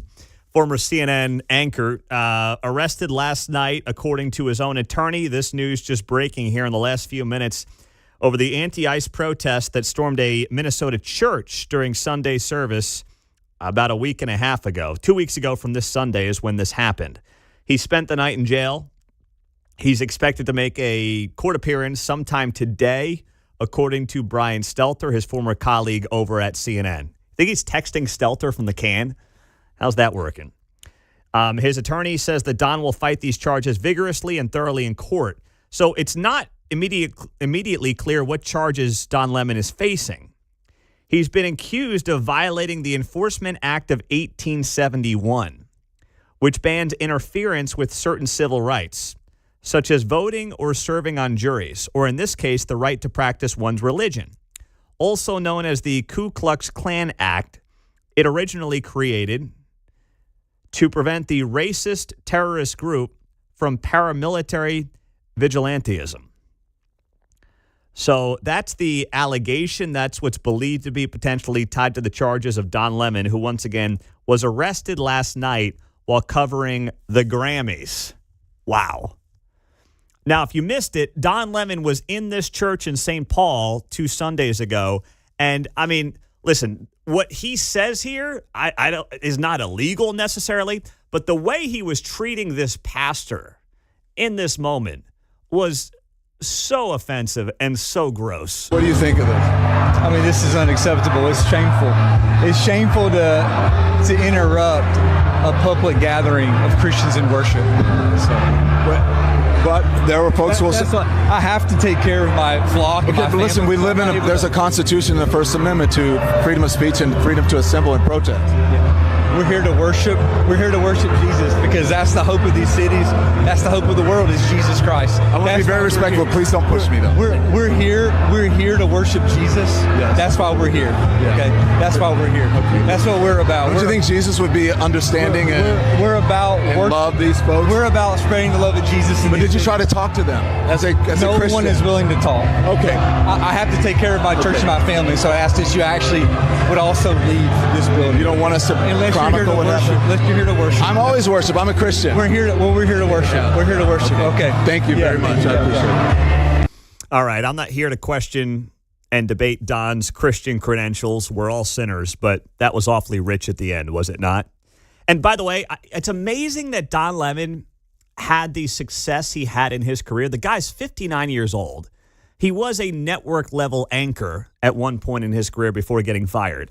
And the fact that he doesn't understand that there is no constitutional or First Amendment right to walk into a church, interrupt the service, and start screaming, protesting, and agitating in the middle of a church service. That is not covered in your First Amendment rights. Now, if you want to stand on the street corner, like let's say the crazies do at the Westboro Baptist Church at different funerals and things like that, you can do that. Like that is protected in your First Amendment rights. Walking into the church is not. And everybody knows that who's like studied civics for 7 seconds knows that. Don Lemon literally thinks that these people who stormed the church 2 weeks ago in St. Paul, Minnesota are protected by the First Amendment.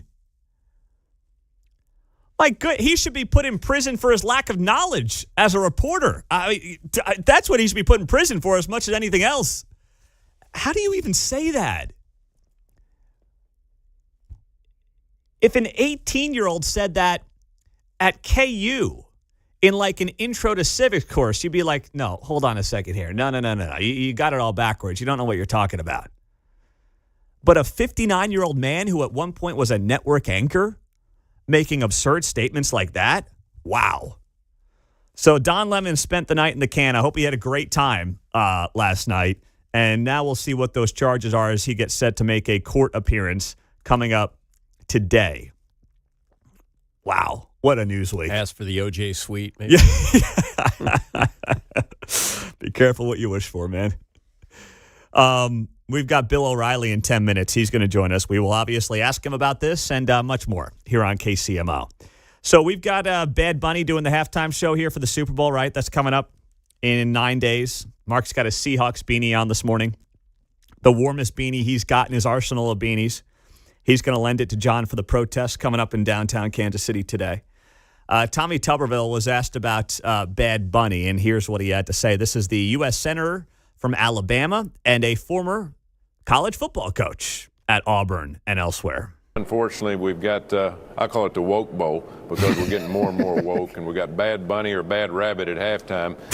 I'll be watching the TPUSA halftime show, yeah, but it's just, we're gonna love it's that. just unfortunate we've gotten to this point. Yeah. You went to the game last year with the president in New Orleans, but neither of you are going this year. You don't want to go to the woke bowl, I guess. Coach, we appreciate your time as always. I like Bad Rabbit. I'm going to start calling Bad Bunny Bad Rabbit.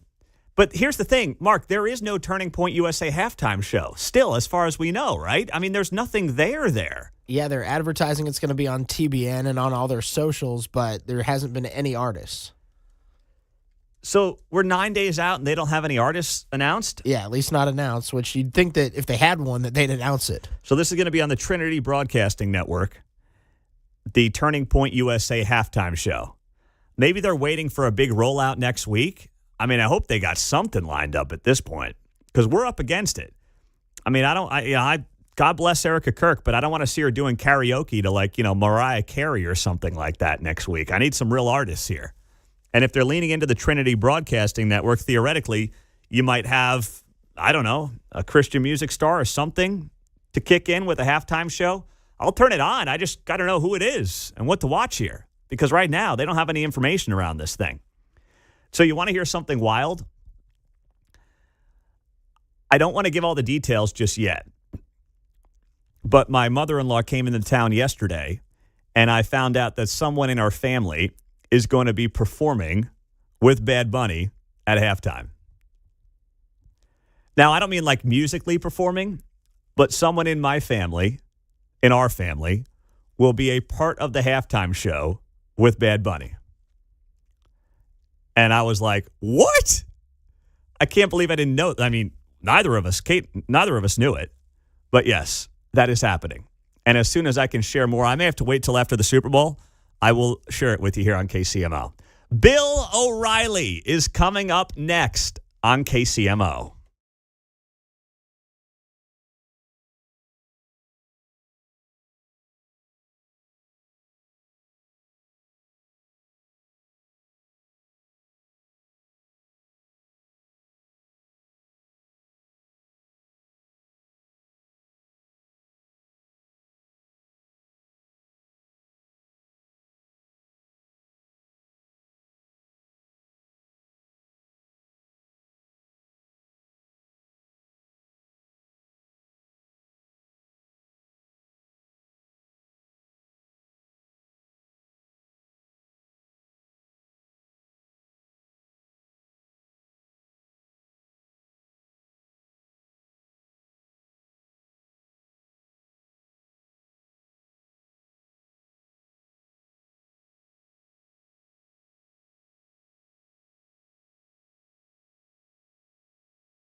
An unbelievable news week just got more wild this morning. We have Bill O'Reilly here. Nobody better to break it all down with the great analysis that he has every night here at 8 p.m. on KCMO Talk Radio.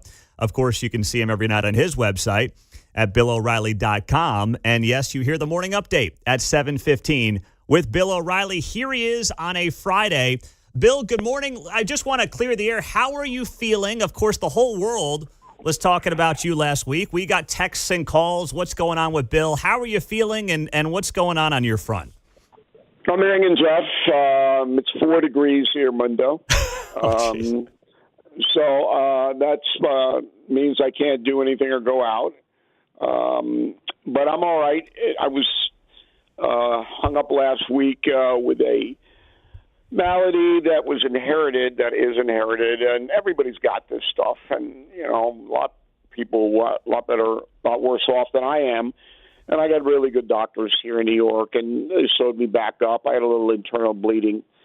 So, we just go ahead. I'm not a guy that likes to have a lot of sympathy directed at him or want to make a big production out of it. Interestingly enough, I had to actually mention it because I don't have a substitute anchor. See, if people get sick in the media, you too, you can bring somebody in. Mm-hmm. They're not as good, but because people see Pete in May or whatever, and they go, oh, all right. But for me, because we have the worldwide distribution, if I'm not there, all you got is a chair. I mean, so you got to tell people. And then I was caught by surprise by thousands and thousands of inquiries about well-wishers. They were the usual haters, but they were drowned and outnumbered. So anyway, we're back in action, and hopefully we'll, fight the good fight for an extended period longer. That's fantastic. Well, you were back up and at it this week. You had a great back and forth with Chris Cuomo on News Nation. We'll get to that here coming up. But the breaking news, Bill, is that Don Lemon was arrested last night in Los Angeles, tied to what happened almost 2 weeks ago at the church in St. Paul, Minnesota. Your reaction to this breaking news from last hour? Very provocative. I don't think it's necessary for the country's well-being. But President Trump is basically saying, look, I am going down fighting. And if I win, that's what's good for the country. And if I lose, blank you. He's had a shift in his – it used to be in his first term and even some in the first year of the second term that President Trump would be a little cautious, particularly in his first term. That's gone. And he didn't have to do this, and he's doing it to send a message. He's doing it to say, look, we're not going to let people run into churches or destroy federal property or whatever happens. We're going to hold people to account. And so President Trump is the master of getting attention. That's what all the listeners this morning should understand. He's the master of getting attention. And what better way? And I don't believe that Lemon is going to be, I would not have done it myself. But do I feel sorry for Lemon? No. Mm-hmm. So with the week that's been for President Trump, you saw a total reset in Minneapolis. We had the Tom Homan press conference yesterday as well. Is this President Trump kind of cutting out the middleman in Kristi Noem and realizing some mistakes were made in Minneapolis in recent weeks? And if so, how does that change the situation going forward? That's an excellent question. What I believe happened in Minneapolis was that because the president was so concentrated on foreign affairs in Venezuela, in Iran, in Greenland, and then he was in Switzerland. That's what he was zeroed in on. And because he wasn't micromanaging Minneapolis. And remember, Mundo, this is a top-down administration. If you read Confronting the Presidents, my book, it's exactly like Franklin Delano Roosevelt, what he did for 3 terms plus. Every decision comes out of the White House. There are no unilateral decisions made by the federal government. But Trump was not there. So the decision-making in Minneapolis got to be very combative and led to 2 people being killed. And that can't happen in the United States. It just can't. And when I spoke to the president, and I have not spoken to him a lot, he's guy's just under siege on every front, I said, you've got to look at your legacy here in the sense that if things get out of control, that's how you're going to be defined in history. You have to control what your policies are. And so he's made an adjustment in Minneapolis, which I believe is the right thing to do. And the media response to all this, Bill, has been wildly predictable, and it always surprises me when the administration gets back on its heels and acts surprised by the media response to them. It feels like they don't always think 2 steps ahead on this stuff. Is there someone to point the blame to on that, or is that just always going to be the case when you have a Republican administration dealing with a more mainstream left-of-center media? Well, at this point, I don't think President Trump cares about what the media says. I don't. I think he knows that he's never going to get a fair play. Most Americans understand the hate Trump movement. They got it. So that becomes a very minor consideration. Now, I think it would be better for the country if the administration would hire certain people that are experts in Homeland Security and China and NATO, whatever it may be, who could go out and explain exactly what's happening. And I've been pounding the FBI, literally pounding them, to hold a press conference. You know, get out there, Kash Patel, and tell the American people what you're doing. You got an insurrection. You got a state in rebellion. That's a huge story historically and for everybody. So where's the FBI? What is the FBI doing there? And President Trump doesn't seem to prioritize that. Never really has. All of the info comes through him, as I just said, top down. He's the guy on the plane or wherever he may be in the parking lot saying, this is why we're doing what we're doing. I think that take the burden off him a little bit and have people explain to the American, you know, this is what the situation is. And yesterday during that cabinet meeting, it was telling, Bill, because he ends up skipping over Kristi Noem, the head of Homeland Security. Was that telling to you, or is that reading too much into it when she gets skipped over amidst what's been a really bad news cycle for her the last 6-7 days? Well, most of the time, Trump will confront situations directly. He doesn't shy away. But there's no win talking about Kristi Noem when there's 2 dead Americans. You can't win it because Ms. Noem, for whatever reason, made statements that were insensitive and perhaps inaccurate. So Trump did what most politicians do. He ran for the hills. Mm-hmm. So, Bill, take me through. You wrote about this, and it's funny because there were people in media, even some of your proteges, who talked about this after you brought it to the forefront earlier in the week. And that's this American billionaire living in Shanghai, Neville Roy Singham, who is funneling millions of dollars into U.S.-based activist groups through nonprofit organizations. How big of a problem is this in the U.S. right now, and how is it playing a role in what we're seeing in Minneapolis and elsewhere? Well, there are 2 stories here, Pete.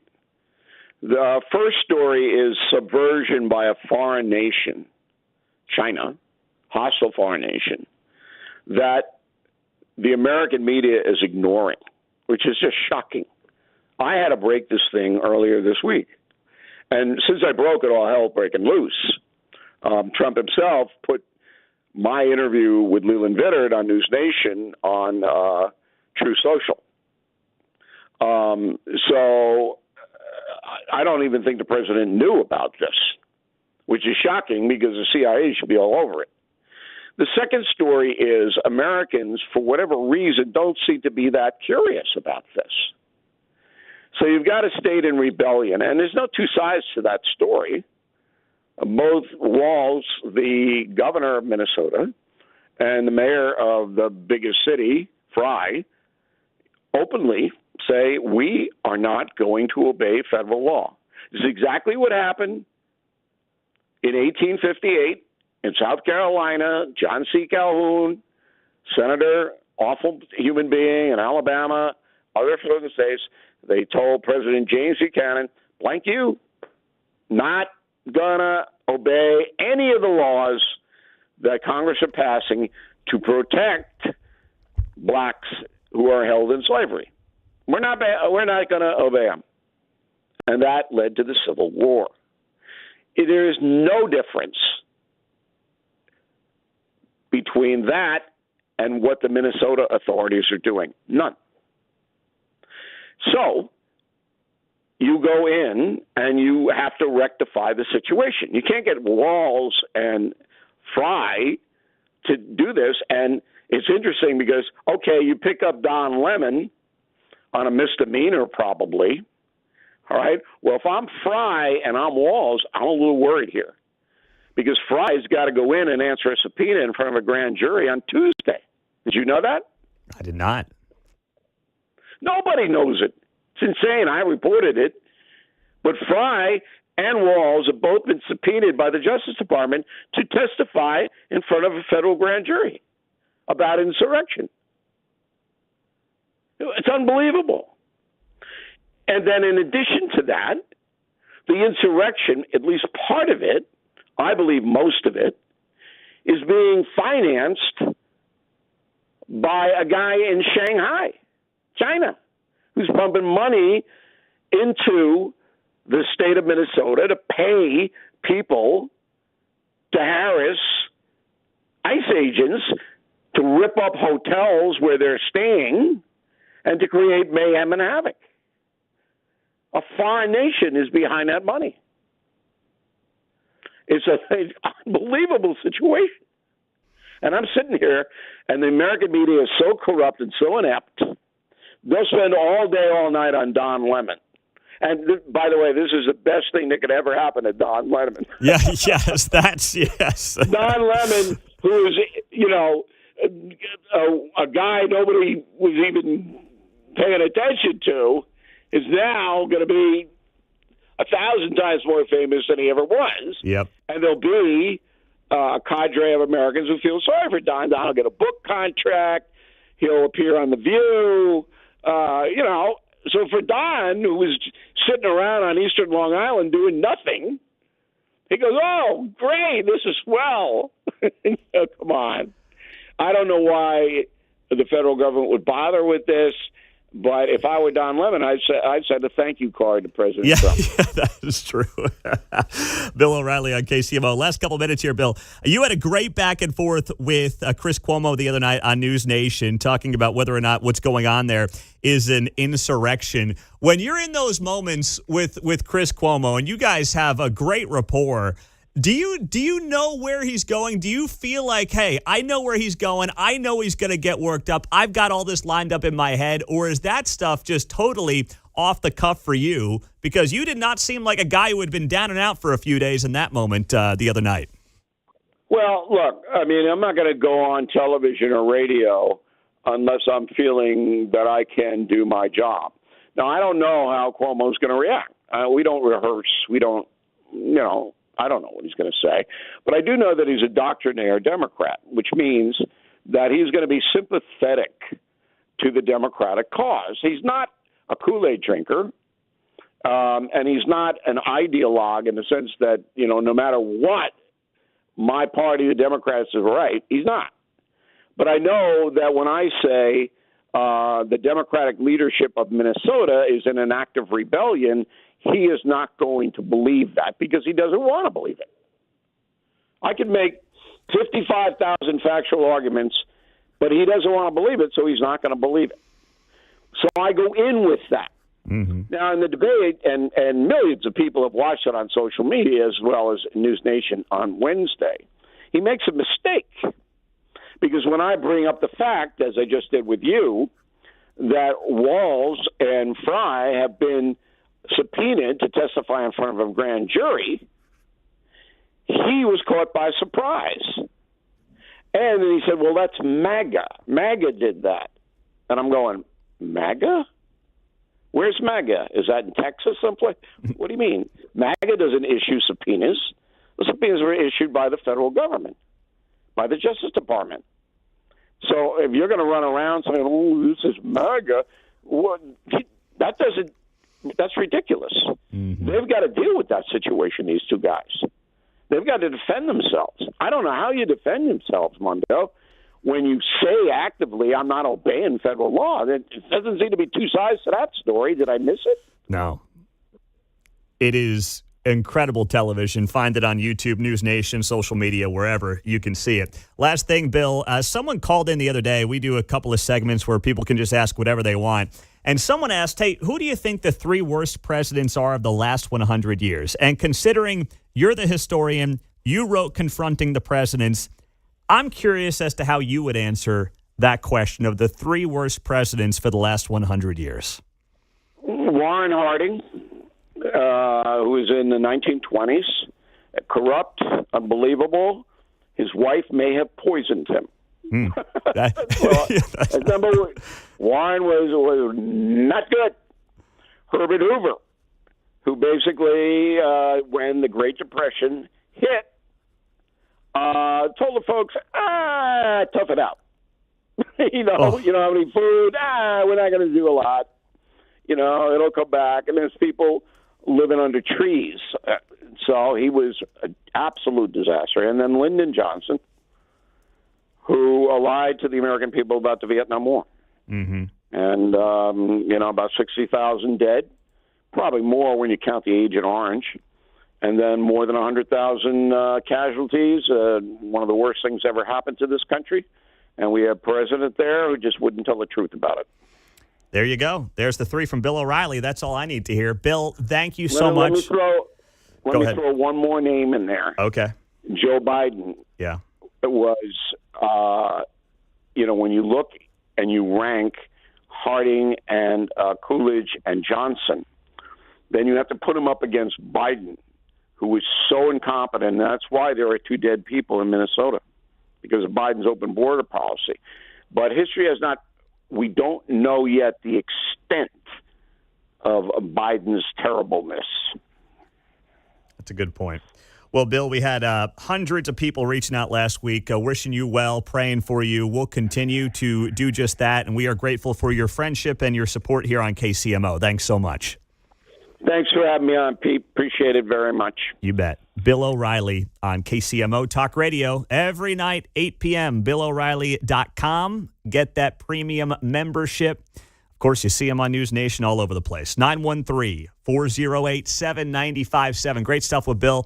We're going to take a quick break, come back. We got Buy, Sell, Hold, and our in-studio Feature Friday guest is Jon Ketz of Fox 4 on 95.7 FM. And we are late because we had a great conversation with Bill. We got those Zac Brown Band tickets. I know, we're a few minutes behind schedule here, but we allow that with the great Bill O'Reilly. Last chance to win Zac Brown tickets along with Brothers Osborne at T-Mobile in September. Seventh caller, 913-408-7957.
Vince Colonnese here, and I'm coming up at 11 after Kevin Keatsman on 95.7 FM KCMO Talk Radio. All right, who is our final winner of those Zac Brown Band tickets, John? Kelly's excited she gets to go see the Zac Brown Band September 10th at T-Mobile Center along with Brothers Osborne. So that's going to be a cool show, and the tickets are on sale today for that. P.S. And by the way, if you didn't win yours. That's great. Yes, They are on sale. So congratulations, Kelly. I was getting nervous. John and Kelly were having a long conversation there. I didn't know if you were talking about what you're wearing to the protest today or what was going on. Autofill's our friend on computer programs, and she's like, how'd you know that? It says she won something 10 years ago. Wow. And lucky for me, she still lives in the same place. So okay. Bada bing. Just took a little while to establish that. Well, 10 years later, Kelly is winning a prize here on KCMO. And it's a good one. It's a really good one. Congratulations to Kelly. Well done there. Excellent work. All right. We just got done with Bill O'Reilly. It was a long conversation. So we have the news coming up here on KCMO Talk Radio. We had Jonathan Ketz of Fox 4 in studio for our Feature Friday conversation. We'll get to that. But next, I want to get to this story that regardless of your political stripes, it is something that this administration is doing right now that should be relatable to all of us here in Kansas City and, frankly, anywhere else. I'll share it with you. It's pretty emotional stuff, and it's coming up next.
From Lenexa to Lee Summit, you're listening to Mundo in the Morning on 95.7 FM, KCMO Talk Radio.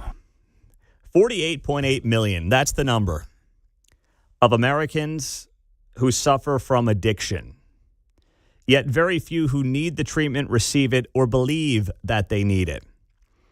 It is an issue that unfortunately has gotten worse over the years in this country. And as of last year, 40.7 million adults with a substance use disorder who did not receive treatment did not perceive that they needed it. Why is that? Well, there's still a stigma around addiction in this country after all these years. And yesterday, the President of the United States launched the Great American Recovery Initiative to address the addiction crisis. It was an executive order, and what it does is try to coordinate a national response to the disease of addiction across the government, healthcare, faith communities, and the private sector. The goal is an obvious one: save lives, restore families, and strengthen our communities, and build the great American recovery. It is one of the issues that, we've talked about here on the show, but even so has not gotten nearly enough national attention. That we've dealt with 100,000 overdose deaths, record numbers over the last few years. That's per year, by the way. And a lot of that increase, unfortunately, has been driven by fentanyl, which sometimes is laced in the drugs. People don't know about it. And then, they're doing something that, frankly, is not intended to kill them. And sadly, it does. But once again, if people are not participating in these illicit drugs, these issues would not happen with the fentanyl. Whether it's because of addiction or there's just a social play to it, it doesn't really matter. Everybody knows somebody who is dealing with the issue of addiction. And I'm not sitting here telling you that this executive order is going to magically just change the way that people deal with addiction in this country. But it's something that at a time when all the focus is on what divides us and all the issues that divide us, and there's going to be protests around Kansas City today. I mean, it's probably going to be 12 people in the cold, but still, there will be protests around Kansas City. There's like 4 businesses shutting down in solidarity against ICE. Like all that ridiculous, divisive stuff happening, which we've talked plenty about this morning. There's also things like this happening. And they don't get the attention because it's not sexy. It's not divisive at a time when being divisive can sell more than being uniting. But this is something that should unite all of us. And there was a huge, it wasn't a press conference, but it was a signing of this executive order yesterday in the Oval Office. And there was a moment for Steve Witkoff, whose name you may know and you probably have heard before. He is the United States Special Envoy to the Middle East. He's been a friend of the President of the United States for a very long time. He's a successful real estate developer, investor, and founder of the Witkoff Group. So he's been Trump's buddy for years. And Steve Witkoff, who is in his late 60s, lost his son. He has 3 sons, had 3 sons, and he lost one of his sons to addiction about 15 years ago. And as he was speaking yesterday in the Oval Office about this executive order, he got choked up. And he shared a side of the President of the United States that, frankly, I wish we saw more of. The President is doing the same thing to me now that he did to me in 2017. You remember, Catherine? Yeah, we were sitting next to each other. Yeah. Yes. So I want to tell the story about this. So I came to the opioid conference, and the President did not know I was coming because I was invited by the First Lady.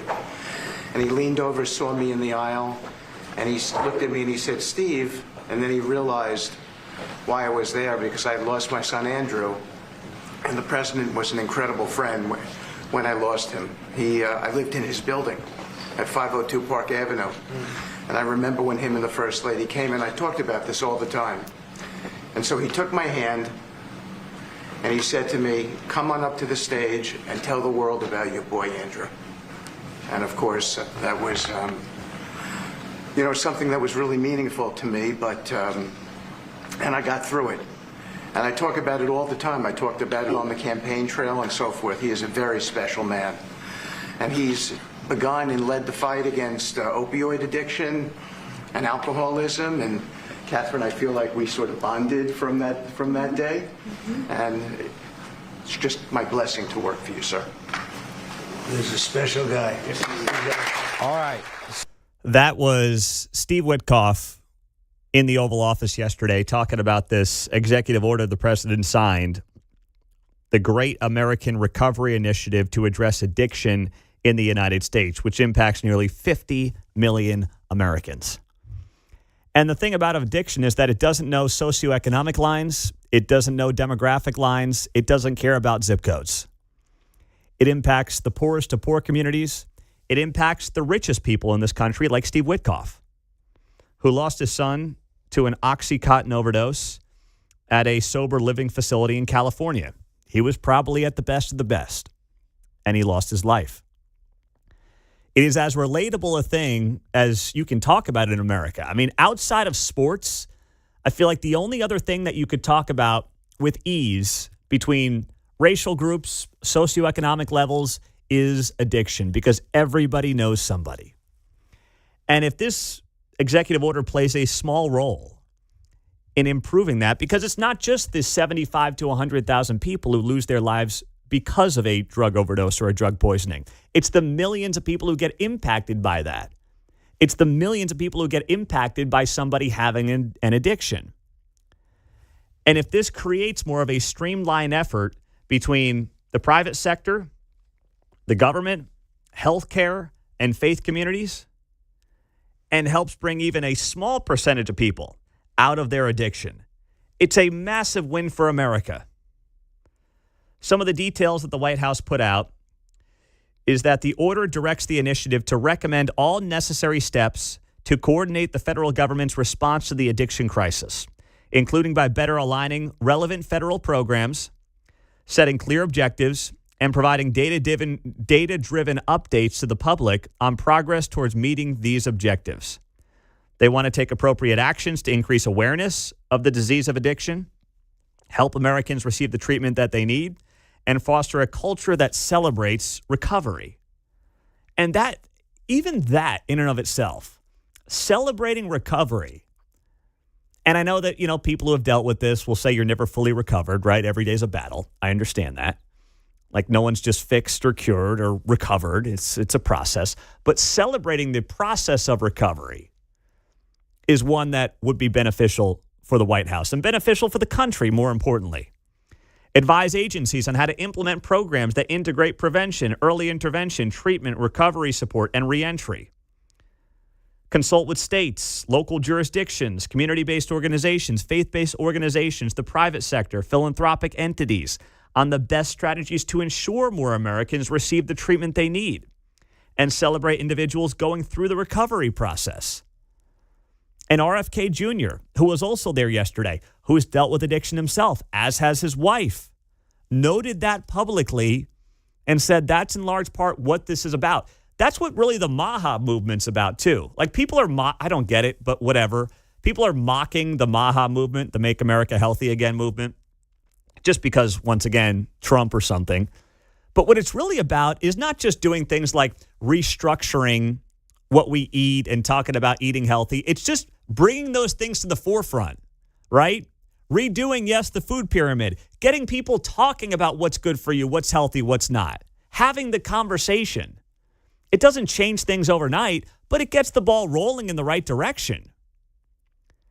And nothing about this is red or blue. It's red, white, and blue.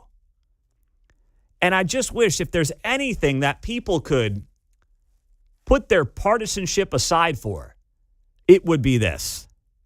I'm not going to hold my breath, but I'm at least going to bring it to you because, once again, the news cycle totally lost this thing yesterday. Barely touched it because, Minneapolis, because, Alex Preddy, because, we got protests here in Kansas City today. Don Lemon's arrested. I mean, yeah, all those things matter. But you know what? Ask people today, what's a bigger impact in your life? Those people you love and care about dealing with their addiction crisis, or Don Lemon spending a night in the can? Coming up next, we'll get to buy, sell, hold. 3 questions as we take you up till 9 o'clock. And then Jonathan Ketz, Fox 4, in studio for his first appearance here on KCMO Talk Radio. He is our Feature Friday guest. A lot to get to with him. All coming up until Keatsman Uncanceled at 10.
You're listening to Mundo in the Morning on 95.7 FM KCMO.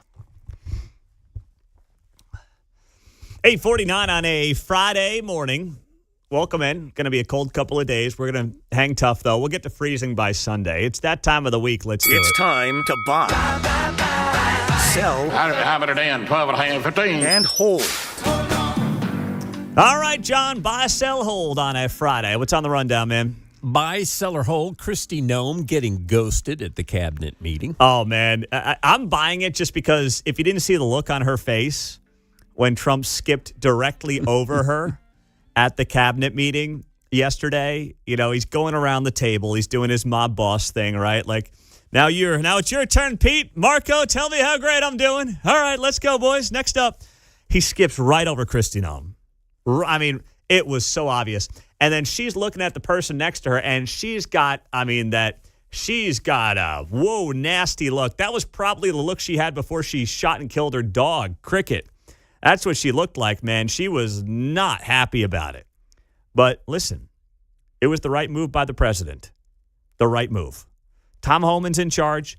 Let Tom Homan be the voice right now of immigration. Let him be the singular person who is handling this issue. And just, kind of like your kids, put Kristi in timeout for a little bit, okay? No one needs to hear from her. Let her kind of deal with her own thing. And that was absolutely the right move by the president of the United States yesterday, John. Buy, sell, or hold. Mayor Lucas's amicus in defense of Minneapolis Mayor Jacob Fry. Sell. I don't know why the mayor is picking this fight. Well, actually, I do. It's for attention. It's for setting himself up for whatever is next politically. I don't think it's in Kansas City's best interests. I mean, the guy's trying to keep the Royals. He's got to work with the Missouri legislature, the Republican Missouri legislature, the Republican Missouri governor. And I can tell you right now, he's ticking a lot of people off down there by, going on and on and on about this ICE detention facility, what's going to happen there, this moratorium, this, that, the next thing. It's like, just if it's about Kansas City, then just make it about Kansas City. Stay out of all this national stuff. But this is kind of what he has to do to position himself for something else in politics. I don't think he wants to go out there and get a real job when this is all done next year for him. So whether it's the Mayor Pete model of trying to get national attention, go on CNN yesterday. What is he now, the head of the Democratic Association of Mayors or something like that? I saw there was a press release from his team this morning about that. So these are the things that sadly you have to do to kind of put yourself in the game, so to speak. I don't think any of it's good for Kansas City. I don't think it's beneficial to Kansas City. Yeah, here it is. Mayor Lucas appointed the president of the Democratic Mayors Association. This just came out here. Now, his appointment runs through August of next year, which is when he's done as mayor of Kansas City, Missouri. So this is all about setting up whatever's next for him. By the way, does he go from Kansas City mayor next August and running this Democratic Mayors Association to the Iowa State Fair in late August? Got the butter sculpture up there. I'm just saying. Mm-hmm. Is that impossible to think? That Quentin Lucas literally will wrap up his tenure as mayor next summer, and just waltz up to Iowa. Mark, your in-law's going to be up there at the Iowa State Fair. They go? Oh, yeah. We go up there, too. Oh, you do? Okay, yeah. Great. So I could go hitch a ride with them. So you're volunteering to do some on-the-ground journalism for us. I'll go do some live streaming up there. All right. Just don't pull a Don Lemon and get yourself thrown in jail for whatever you do. But it wouldn't shock me. I mean, what do you have to lose? That's the thing. You have nothing to lose by running for president. You get, if nothing else, attention that you otherwise would have never gotten. I don't think it's insane. I don't. I think Mayor Pete's got the blueprint for mayors deciding, you know what? Why not me? I can talk well. I sound good. Doesn't really matter what I did. So let's see how it plays out, John. What's next? All right, buy, sell, or hold. Big weekend, Mark's college hoops parlay. All right, Mark, give it to me, big boy. We don't have any football this weekend, so give me a good basketball parlay. Yeah, so I'll start it tonight. We've got a rivalry game between Michigan State and Michigan. Oh, by the way, $10 to win, 45. So this is kind of keeping it simple this time. Okay. Just 4 teams need to win the game. Four teams need to win the game outright. So you got the FanDuel lines here for us. Yep, that's right. I've got Michigan State beating Michigan at home. They're a slight underdog in this game, so you're getting plus money on that one. I've got Kansas beating BYU at home against BYU. Okay. So that should be a fun one. College game day in Lawrence. Yes. Arkansas beating Kentucky at home, and Tennessee beating Auburn at home. All right, those last two are going to happen. They're big favorites. Arkansas over Kentucky, Tennessee over Auburn. I'm fine with that.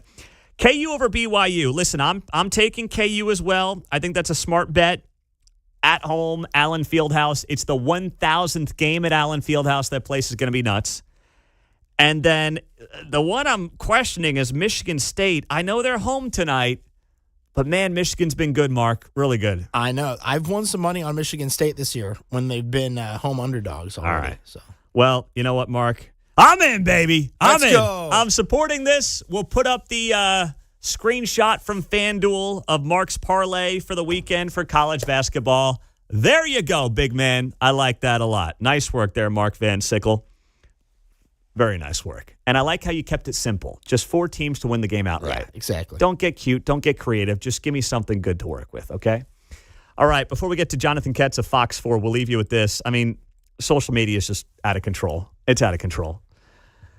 This is going viral right now this morning. It is a President Trump AI-generated video of a spinoff of the Backstreet Boys' I Want It That Way. Let's roll it into the 9 o'clock hour.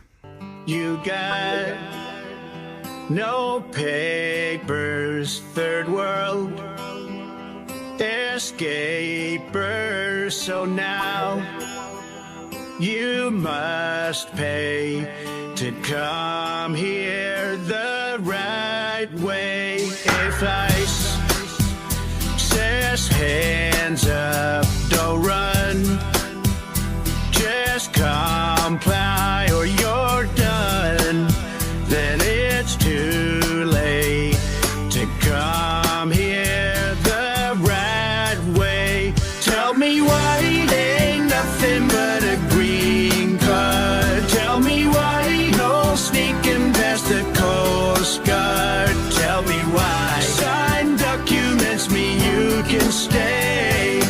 Come here the right way. What are we doing? AI is out of control, man. Jonathan Ketz in studio next.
All right, we are rolling into the 9 o'clock hour on a Friday. Our feature Friday guest is Jonathan Ketz. Fox 4 broke the news this week, along with John Holt, that the Royals were no longer interested in 119th and Null as a potential stadium location. He has been on this story. He has been leading the way.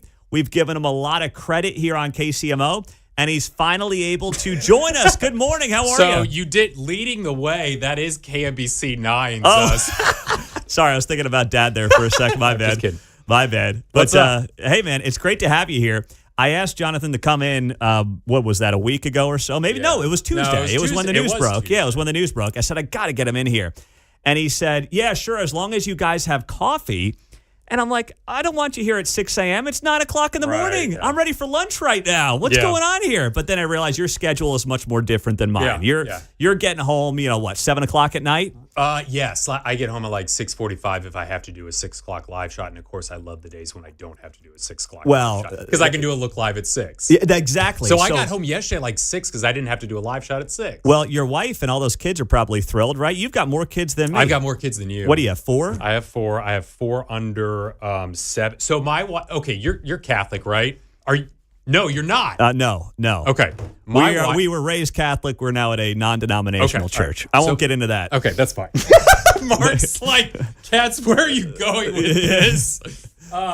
So my wife comes from a big Irish Catholic family in the Quad Cities, Eastern Iowa. Okay. And one of my sister-in-laws has, is it 13?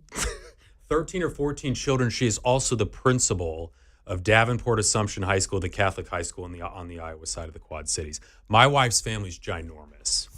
How many cousins do your kids have? I don't know the answer. It's like 40. My wife is the youngest of 7, and I've got like 40 nieces and nephews. In all seriousness. Wow. What do you do? How do you remember their names?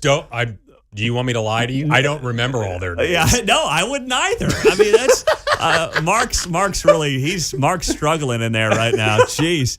All right. So, number 1, are you done with 4 kids? No comment. Okay, no comment. Fine. That's a fine answer. I hope that's the only no comment I get the next 30 minutes. That's fine. So, you guys have just done a tremendous job on this story with the Royals. I'm not going to sit here and ask you for sources or things like that, but when you look at this story, your coverage of it, and how you guys have led the way, what are you most proud of and how this story's unfolded and what you guys have done with it at Fox 4? Oh, what am I most proud? Well, I guess I do feel like, of course, there is somebody within the organization who cares a lot about journalism.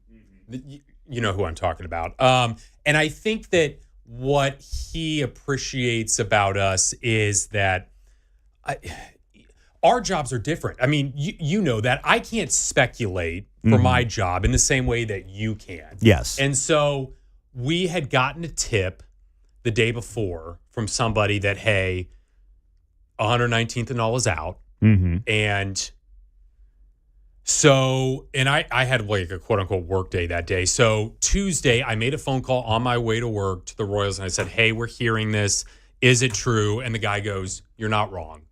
And so that's enough. And I'm a big emailer. So as soon as I got in, I emailed him and he gave me the quote. And so we went with it at like 10:08. It's funny, I remember the time. It's 10:08. We put it on Twitter. We got a web story up. And then I know Keatsman talked about it at 10. But I don't know. I've been proud that we just need to be careful in what we report because there are people who know this situation more than you and I do who will probably never be our sources. Mm-hmm. And so I want to try to never be wrong. And what I was happy was, let's be honest, the most important person's opinion is the Royals' opinion. And we got their spokesperson to confirm what we had heard the day before. Yes. And that was basically confirming what you guys reported. And that was everything. That just proved that you were right on this. So 119th and all is out. Where do you think and where does your reporting tell you this story goes from here? Washington Square Park, I would say. I think Washington Square Park is in the lead. I think what will be interesting. So, and I listened to a little bit of Helling talk last week. What's really interesting is that it does not take that many signatures to be garnered, petitions, right? So if people wanted to go out and collect signatures, it takes like less than 3,000 signatures for an initiative petition to be approved that would make this go on the ballot for all of the people of Kansas City, Missouri. So, and I don't know if you were here yet, and I was gone. I was in the Quad Cities. But like apparently with the airport, there was an initiative petition effort to make the airport a vote of the people. And it didn't get to that level where like the threshold was met to make it a vote of the people. But apparently Sly James and the city council just said, we're going to put this to a vote. And then it passed with flying colors. Yeah. But that same sort of instance, I do feel like could happen with a Royal Stadium downtown in KC. Yeah, so I didn't realize it's a very low threshold to Yes. get that to happen. So it would be some probably grassroots effort. I mean, I can't imagine it will be a well-funded necessarily effort, but if it doesn't take many signatures anyway, it's not a big deal, it sounds like. So I talked to, after I heard Helling talk about this, and then I started looking into it, I talked to somebody who was on the vote no side of the April 2024 stadium election. And he goes, John, I could get that many signatures in a week. Yeah, okay. So, yeah. I mean, this, the Royal Stadium situation is still far from over, but I do think Washington Square Park's in the lead. Okay, so they're in the lead. That would be my read on it as well. Seems like Kansas City, Missouri's in the lead. Clay County feels like to me they just keep getting burnt in all this. I think it's pretty obvious to me at this point. It feels like they're being played to some degree, maybe used as leverage. I would agree. And I just, I feel bad because there's good people who I think actually would do a very good job setting it up there. But at what point do you kind of just say, hey, this offer's been here for years and the Royals aren't taking advantage. Exactly. We just keep getting put in the back seat here. So I feel like for them, that was kind of saving face with their statement the other day. How do you read that? Yeah, I mean, I would agree. I do think here's the thing, you and I both know that Jason Withington is willing to talk to the local media. He's talked to you before, he's talked to me before, he's talked to Fleener, whatever. And while there are other commissioners who are shy, other than Scott Wagner, Jerry Nolte, and Jason Withington are the only three, I believe, that have talked to the media about this stadium issue. Keep in mind, though, Jerry Nolte doesn't get to vote. Yeah, he's not on the presiding. He's the presiding commissioner. He's the presiding commissioner. So I would argue, in the same way that I would argue about Crystal Watson, the opinions of the other commissioners are more important than the opinion of Jerry Nolte and Crystal Watson. So my point being is, like, we as journalists need to try to get their opinions, even though they're less high profile and quieter and shyer and not as recognizable, if you want to call it that.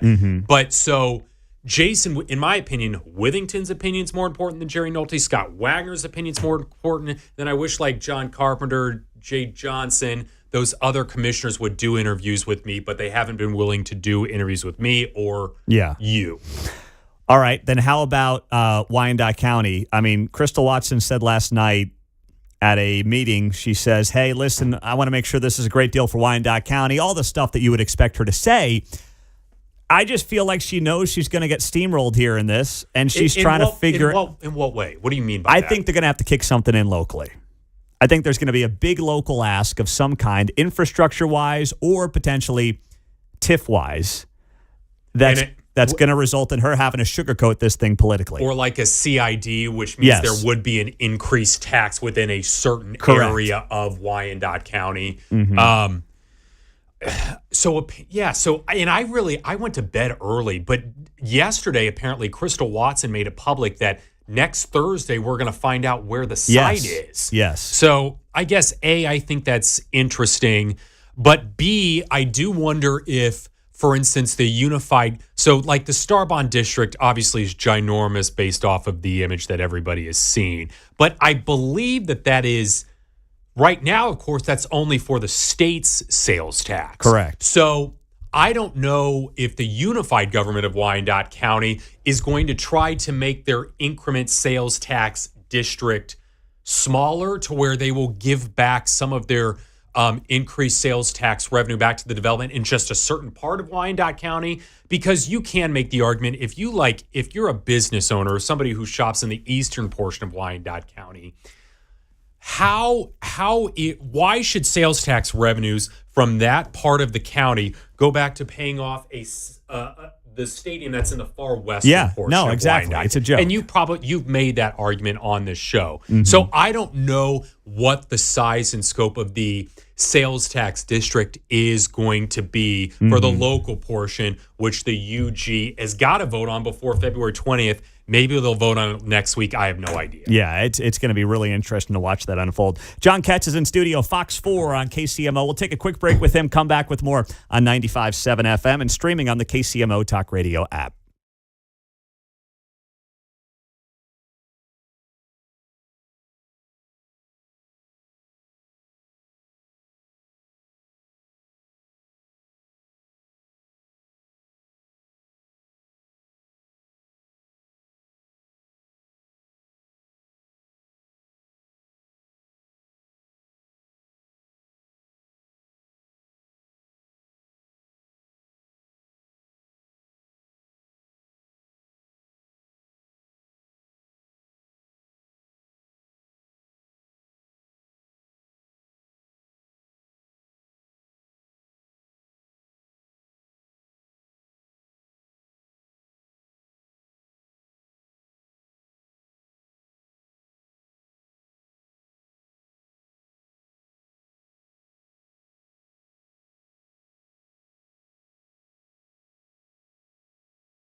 from Leawood to Liberty. You're listening to Mundo in the Morning on 95.7 FM, KCMO Talk Radio. Jon Ketz, Fox 4, our feature Friday guest on KCMO Talk Radio. I have been thinking all morning, I'm like, don't call him John Holt. Don't call him Chris Ketz. It's like I got to combine these names to get it right. But we got it right. I haven't screwed it up yet. But it's great to have you here. So listen, you are a third-generation broadcaster, right? Yep. You grew up in the Northland. Yep. Dad's on TV. Grandpa's on TV. It's the family business, so to speak. When did you know that you wanted to do this? I did my high school newspaper in high school. I was our sports editor, and I really enjoyed it. Probably like the three or four of us. I mean, I really like sports. Yeah. So I became our high school editor. And then when I got to Mizzou at KOMU, the NBC affiliate, I was like, you know what? Just because, and I think you can understand, like you would agree with me, just because you like sports doesn't mean you need to do it in a broadcasting career. And like like me loving the stadium story, I think that's an example of that. Like the stadium story, you and I have talked on the phone about this. The stadium story is a news political story more than it is a sports story, because it is the political figures in town who you have to try to understand what their thinking is and how they feel about the issue, because the county owns Arrowhead and Kaufman. Therefore, the opinions of all of the Jackson County legislators, along with Phil Lavoda or a Frank White, is really important. Correct. So they have a say in all this, even though the Chiefs and the Royals have a lot of power in our town. So you go then to the Quad Cities, right? Mm-hmm. And that's where your grandpa was on television for decades. He's got a road named after him up there, Correct. doesn't he? Jim King Road. So you've got, you go up there, you have legacy up there. You come down here, obviously legacy down here with Dad. Is that uncomfortable at times, or have you just come to learn how to deal with it? You know what? I think, first of all, I've heard you say before, social media is not real life. Mm-hmm. And so I remember putting on Facebook, or my dad and Dana putting on Facebook, that I was coming home.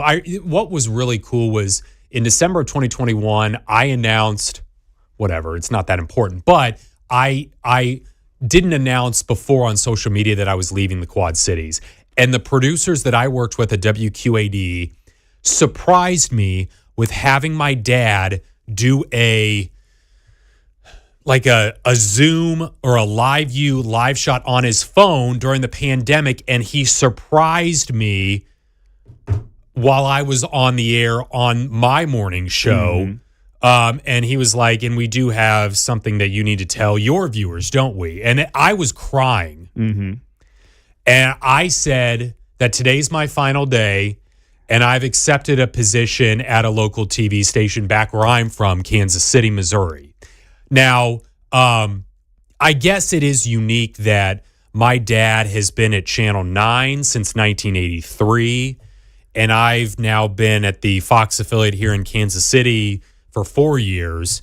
Would it have been cool for me to be at the same station as my dad? Absolutely. But you would have had some people be like, oh, he just got the job because his dad's Chris Ketz. Yes. If I was at Channel 9. Mm-hmm. And I applied there. Didn't work out. That's fine. Mm-hmm. I will tell you that John Holt has been a godsend. He's my boy. He and my dad are very close. They've known each other for freaking years. They play bad golf together, as I they understand play it. bad golf together. And I have thoroughly enjoyed my boss, Jana, my assistant news director, Brady, and the guy that hired me, who's no longer with our station in Kansas City. He's the news director of the XR in Denver. Well, it's interesting because, Brad Stevens' son is also in town. He's at 41, and obviously Dad's the anchor at KCTV. So I think that's a better setup for everybody. Yeah, because if not, you you deal with that nonsense deal all with the day. nonsense, and you don't really deal with it now. At least that's not my perception of it. But did you always want to come back here, or when you were up there in the Quad Cities, your wife's from there, right? Yep, she's from Were you Davenport. like, either I could stay here and just do this forever, I could go to Kansas City, or I could kind of have my own path somewhere else? Did you have those three conversations? So I would tell you that I was anchoring our morning show, and I would do the 4:30 to 7 and then the 11 to noon, which meant during my workday I had no time to go report. Mm-hmm. and I got ticked off. Like I just got annoyed. I got bored, I would tell you. Okay.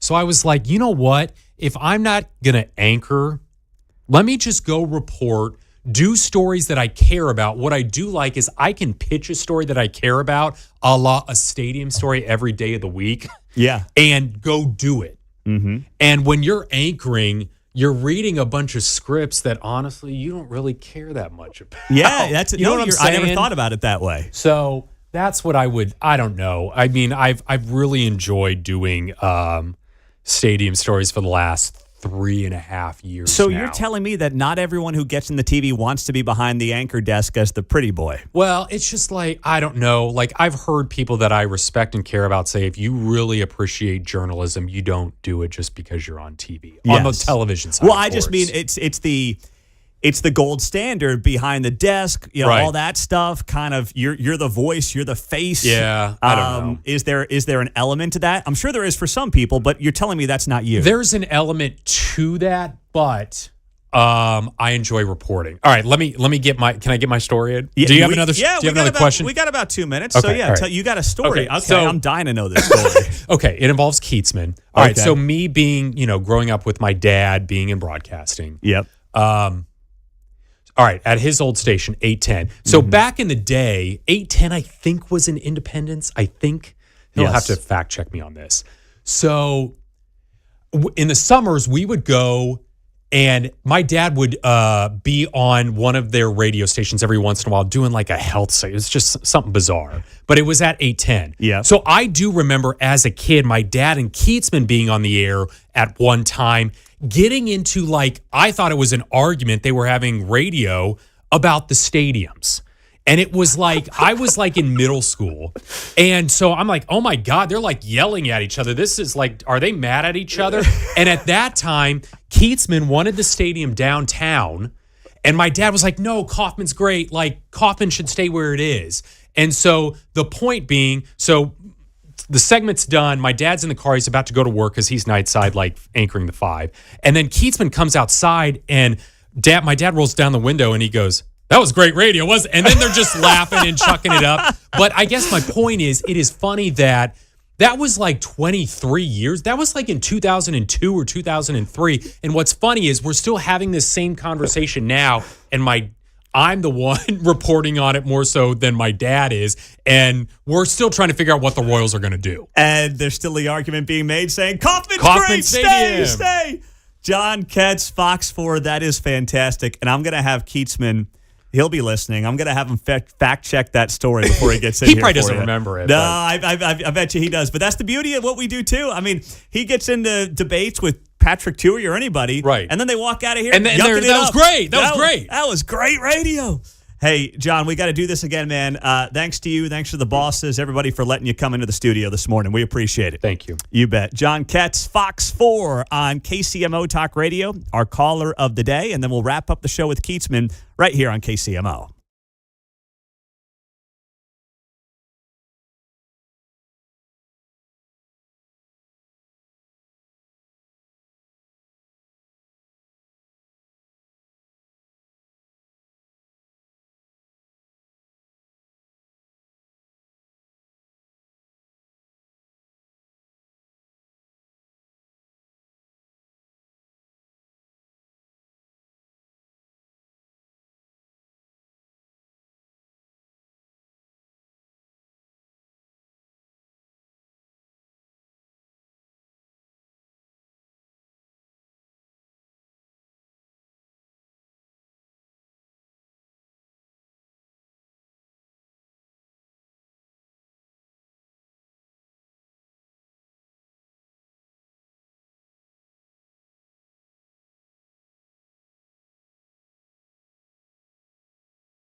From Gladstone to Gardner, you're listening to Mundo in the Morning on 95.7 FM, KCMO Talk Radio. 9:34 on KCMO Talk Radio. Just seeing this, we just got done with Jon Ketz, Fox 4 in studio. John Holt reporting, Missouri Gaming has released its first month of stats for sports wagering. There were 25 million individual bets in Missouri over the first month. 24 million came from Mark. Total handle, $543 million. Total tax, $521,000.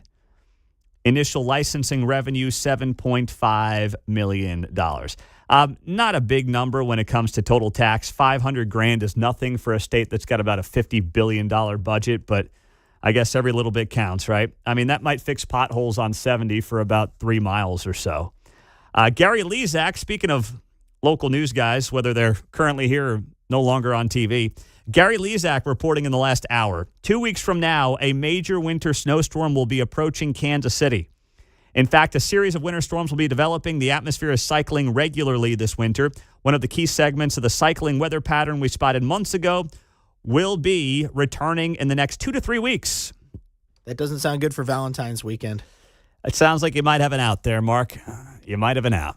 Supposed to go to a gymnastics tournament that weekend. Oh, that could be rough. Where are you going? Is it local?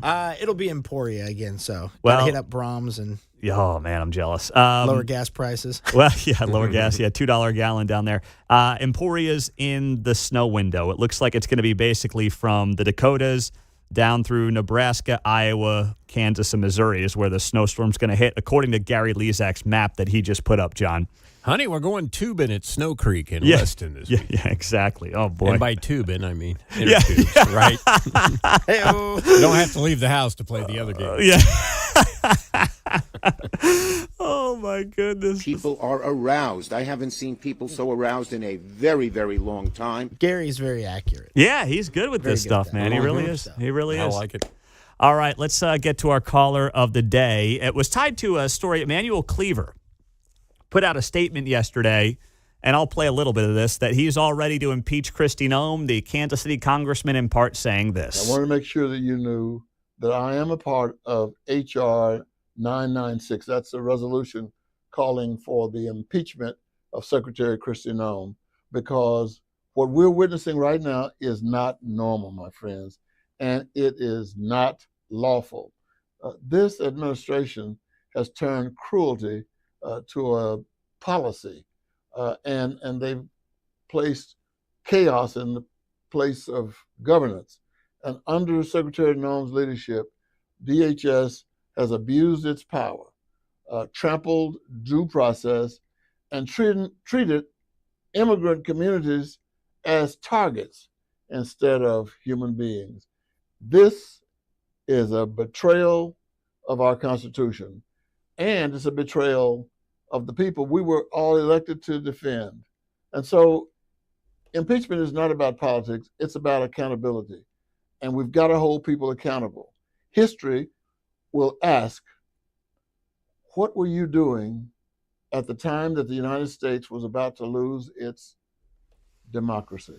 Oh, my God. People- Stop. I can't listen anymore. I played that 3.5 hours ago. I'm still just as annoyed listening to it. 3.5 hours ago, I played that. Emmanuel Cleaver saying, where were you when you almost lost your democracy? I wasn't anywhere, Emmanuel, because it's not happening. Come on, man. What are we doing? You mustard. What are we doing here? Let's get to our caller of the day. Hello? It's the Mundo in the Morning Caller of the Day on 95.7 FM KCMO Talk Radio. Stephen is in Johnson County. We were just talking about Emmanuel Cleaver putting out a video yesterday where he said he supports and is co-sponsoring a bill to get Kristi Noem impeached. Go ahead there, Stephen. Well, you know, I told you, hello, how you doing? Good morning. I told you last week that sometimes people don't have a problem with what's happening. They have a problem with who's doing it. This is the case right here with him. He is a undercover Marxist, and Marxist works strongly to make God, replace God with government. Government is the way. And that's the type of person he is. Now, if he's that so concerned, and he's talking about the leaving a legacy with district, well, the 5th district is not nothing to be proud of. What is it, 35th the Prospect, 27th the Prospect, 31st the Truth? I mean, the people laid out on the street homeless. I mean, is that what he's leaving legacies to? I don't understand him. You know what I mean? I look at Emmanuel Cleaver, and sometimes, and the sad part, I was having a conversation last night with our minister, and I said, do you realize that these people that they're catching are rapists?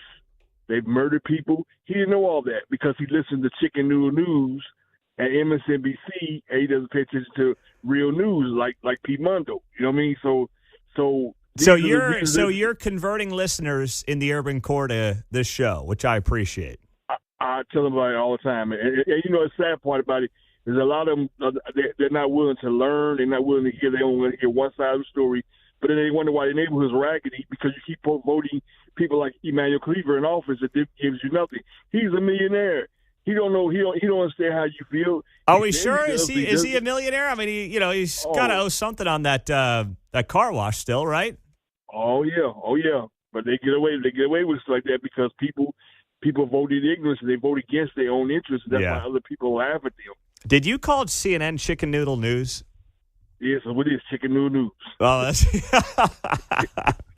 that's pretty good. Hey, you know what? It takes a village, and we appreciate you getting every new listener anywhere in Kansas City onto this show, Stephen. Thanks for your hard work. Most definitely. All right, my man. Have a great weekend. There you go. Stephen in Johnson County on KCMO Talk Radio. You like that, John? I do. It's like Trump. He's got that cadence and a little phrase. Chicken noodle news. It's like cock-a-doodle-doo, chicken noodle news.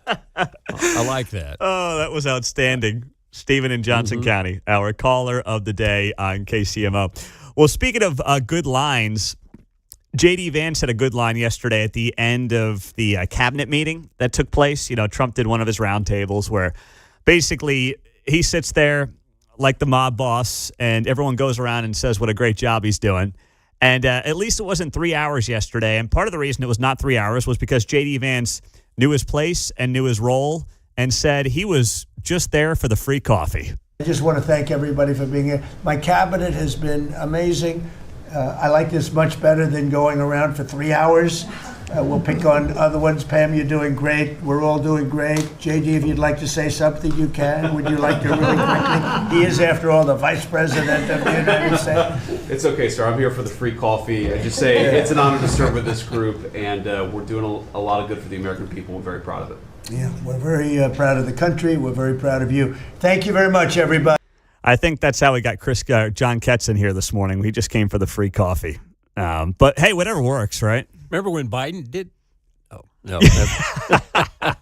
Come on, man. Oh, man, that is just too much. It is great to be wrapping up a Friday morning here with you on KCMO. Keatsman Uncanceled, of course, is coming up at 10 o'clock. We'll talk to him. Listen, we've got a big weekend ahead. I know that some of you are like, week off till the Super Bowl. No, there's some good stuff going on this weekend. A lot of news happening. The news week has been unbelievable. Nationally, you've got obviously the chaos continuing out of Minneapolis. You've got Don Lemon getting arrested this morning. Well, technically last night. The news broke this morning.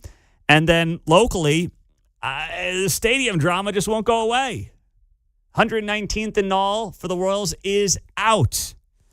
The Chiefs may announce next week where exactly their stadium's going to be in Wyandotte County. There is so much happening. We'll put a bow on the week, have some fun with Keatsman. Coming up next on 95.7 FM, KCMO Talk Radio.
Vince Colonnese here. Join me for your lunch hour from 11 to 2 on 95.7 FM, KCMO Talk Radio. Wrapping it up on a Friday with Kevin Keatsman, uncanceled, takes over at 10 o'clock. So we had on Jon Ketz earlier this hour as our Feature Friday guest, and he shared a story to end his time here on the show. When he said about middle school, he went to 810 Sports Radio with his dad, Chris, of course, and Chris had a very animated radio segment with Kevin debating stadium issues. This was 20-plus years ago. And as a kid, he's like, oh, my gosh, these guys, they must hate each other. And afterwards, they go outside the station, they slap each other on the back, and they say, that was some great radio. Kevin, can you confirm or deny this story? I can absolutely confirm that because I've done that 100 times with 100 different guests. It's the way this thing works, man. It's not personal. It's not supposed to be mean. You and I have disagreed on things, but we're friends, colleagues. You're my boss. I got to be careful with you. No. So that's a whole different deal. But no, that's absolutely the case. You know, I've had nothing but great interactions with Chris Ketz through the years. He's a legend in this town, and Jon is. They should be really, really proud of the work he's doing. He's doing real journalism, and he's breaking stories. That's a rare thing. Do you know how many cities there are where nobody does that anymore? I mean, nobody. He's great. You are so right about that. And, you know, I don't want to start digging at other media, but, like, the Star doesn't have those people anymore. There's a handful of TV guys who can do it. And Jon's been here. I mean, I know he grew up here, but he's been professionally here all of 4+ years. And he's kind of led the way on the biggest story of this generation, right? He has, and you know, that was great information he got, and what an awesome response when he says, here's what I'm hearing, and you're not wrong. That's what he said. I'm like, boom. At that point, you're like, you want to get off the phone so fast, because you're like, okay, I got to call my editor, my producer, we got to get this on the air, we got to tweet it out or whatever we're going to do. So I know the adrenaline rush of those things, and, you know, we're starting to do more and more of that here. I hadn't done it in quite a while. I kind of... It's really how I cut my teeth in television was I broke a lot of sports stories when I was on TV. There was no social media. There was not a lot of that stuff. And we used to wrestle all the time with holding something an entire day to put it on either the 6 o'clock or the 10 o'clock news, fearing that the Star would pick it up or another TV station would get it. We literally had stories we would hold for 12 hours or longer to put in the right spot. I mean, you can't even imagine that today. But that's the way it worked back then. And that's the only reason I think it's the only reason I ever became anything. I sort of made a name for myself breaking stories on television and then went to radio and never stopped. I mean, I felt like that was an important part of sports radio. That's dead in sports radio now. It's just all guesswork and dart throwing. Nobody tries to break stories. They just say, hey, I'm hearing this. Don't hold me responsible. I'm hearing that. You know, a lot of that. Well, is there a story that you think broke through for you in a way that was career-defining early on in TV? In television, yes, there were two of them. There was the Chiefs drug scandal. They had Bam Morris and Tamark Vanover literally on the team working with a drug ring, selling drugs to junior high kids in Independence not far from the stadium. Bam Morris got caught with 30 pounds of marijuana in his trunk driving it from Texas. I mean, these were different times. Yeah. He got arrested for actually moving drugs. And so these guys were doing that.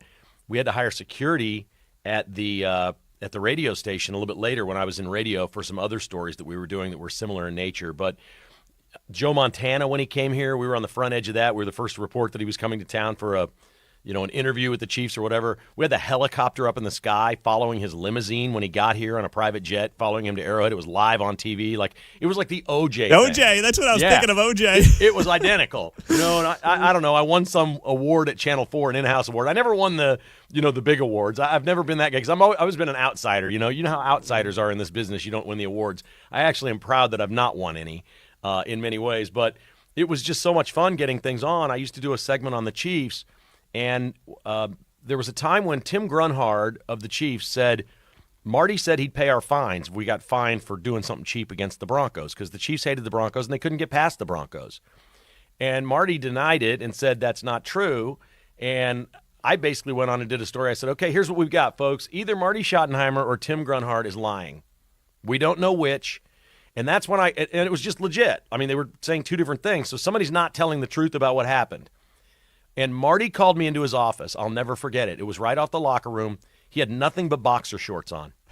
It was just me and him. And he just ripped me up and down for about 7 minutes. And all the other reporters were in the locker room outside. They could hear it. I was just white-faced. I was terrified. He was an intimidating presence, all those things. And when he finished, he said, "Do we have an understanding? Do you understand?" I said, "Yeah, yes, sir. Yes, coach, I do understand." And I walked out. We never had a problem again. It never came up. He couldn't have been more friendly. He smiled. He was one of those guys that, I got to say this right now, and it's gone. It's over. Wow. He was awesome. What kind of boxer shorts was he wearing? You know, they were kind of old man boxers. They were those loose kind of, white, kind of baggy boxer shorts. I'm like, where you're picked up past the belly button sort of thing. I thought he was an old man, but, he's probably about what I am now. So... But I wear boxer briefs, okay? Yeah. I'm a little cooler than that. Well, I was going to say 60 is the new 50 anyway, so, it's all good. That's fantastic. Yeah. That's John? Historical perspective, when that happened, I don't know that boxers were the thing to wear among guys, to Kevin's point there. You're kind of like, boy, this is all anachronistic. Yeah. Well, I got to be honest. I came close to soiling mine. So, it's terrifying. That's great. That's great. Well, we got a big weekend here coming up. I know there's no football, but Mark's got his little parlay drawn up through FanDuel for the college basketball games tomorrow. Allen Fieldhouse is hosting College Game Day. BYU is on the road against Kansas. I mean, you can't say college basketball ever has a must-win game, but what does this mean for KU tomorrow going into this top 15 matchup? Well, I mean, it's not a must-win. What really matters for the Jayhawks this year, I don't think they're going to win the Big 12. What really matters for them, their schedule gets really tough here. They're going to play Arizona a couple times. They've got Houston. They have to go to Ames and play Iowa State. BYU is a very good team. I kind of expect, at a point now where I kind of expect Kansas to win this game, but this is a really good opponent they're playing. They can lose this game. There's no question. I think they just got to be playing their best ball in March. So they got about 5 weeks to really tune this thing up and get where they're going to go, and maybe get Darren Peterson out there for 38 minutes a game would be nice and get him integrated. Their ceiling looks really high to me because they're playing much better defense now than they were, and that's really the trademark of any Bill Self team. You had to think the defense was going to come around at some point. It's been the big difference, and their end-of-game defense has been phenomenal. They're winning games late because they're locking down teams at the end. So I suspect that'll be the case. I think there's going to be times tomorrow night where they're behind, and, maybe the fans are a little scared or whatever, but I expect them to play great defense in the last 8 minutes and win this ball game. Well, that's going to be interesting because I saw an interesting tidbit that BYU has the most efficient offense in the second half of games this year. And you saw them come back against Arizona on Monday night, nearly pull it off. They came up just short. So that's a good little stat. KU's closing defense versus BYU's closing offense in that final 8 minutes. Does the 1,000th game at Allen Fieldhouse mean anything? Should it mean anything? Or is it just a fun number to talk about tomorrow? I mean, there's just not very many places that have had 1,000 games. It's 71 years, right? Yeah. And that's an historic old building. That's a big number. I think that's really cool. The fans are going to be crazy tomorrow night. There's just no question. And you've got these two players in Peterson and Devanza that could go 1 and 2 in the NBA draft. And I hope the broadcast doesn't turn into one of those things where it's just about these two NBA guys and not, celebrating college basketball. Because when people tune in for these games, they're tuning in for college basketball, not an NBA draft preview. It's a great side note, but let's not spend all night talking about those two guys and the draft. That's a great point. All right, what do you got going on this weekend? Anything good? I am well, I'm out of town, Pete.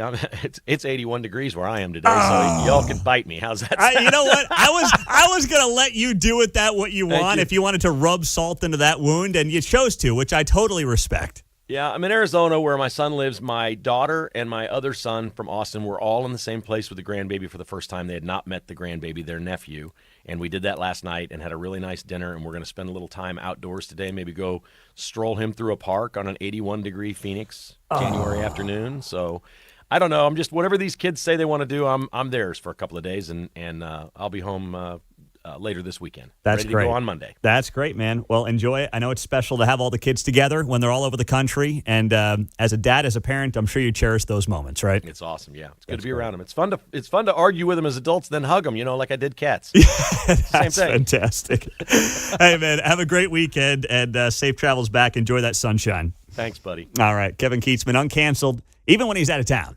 He's working hard for us here on KCMO Talk Radio.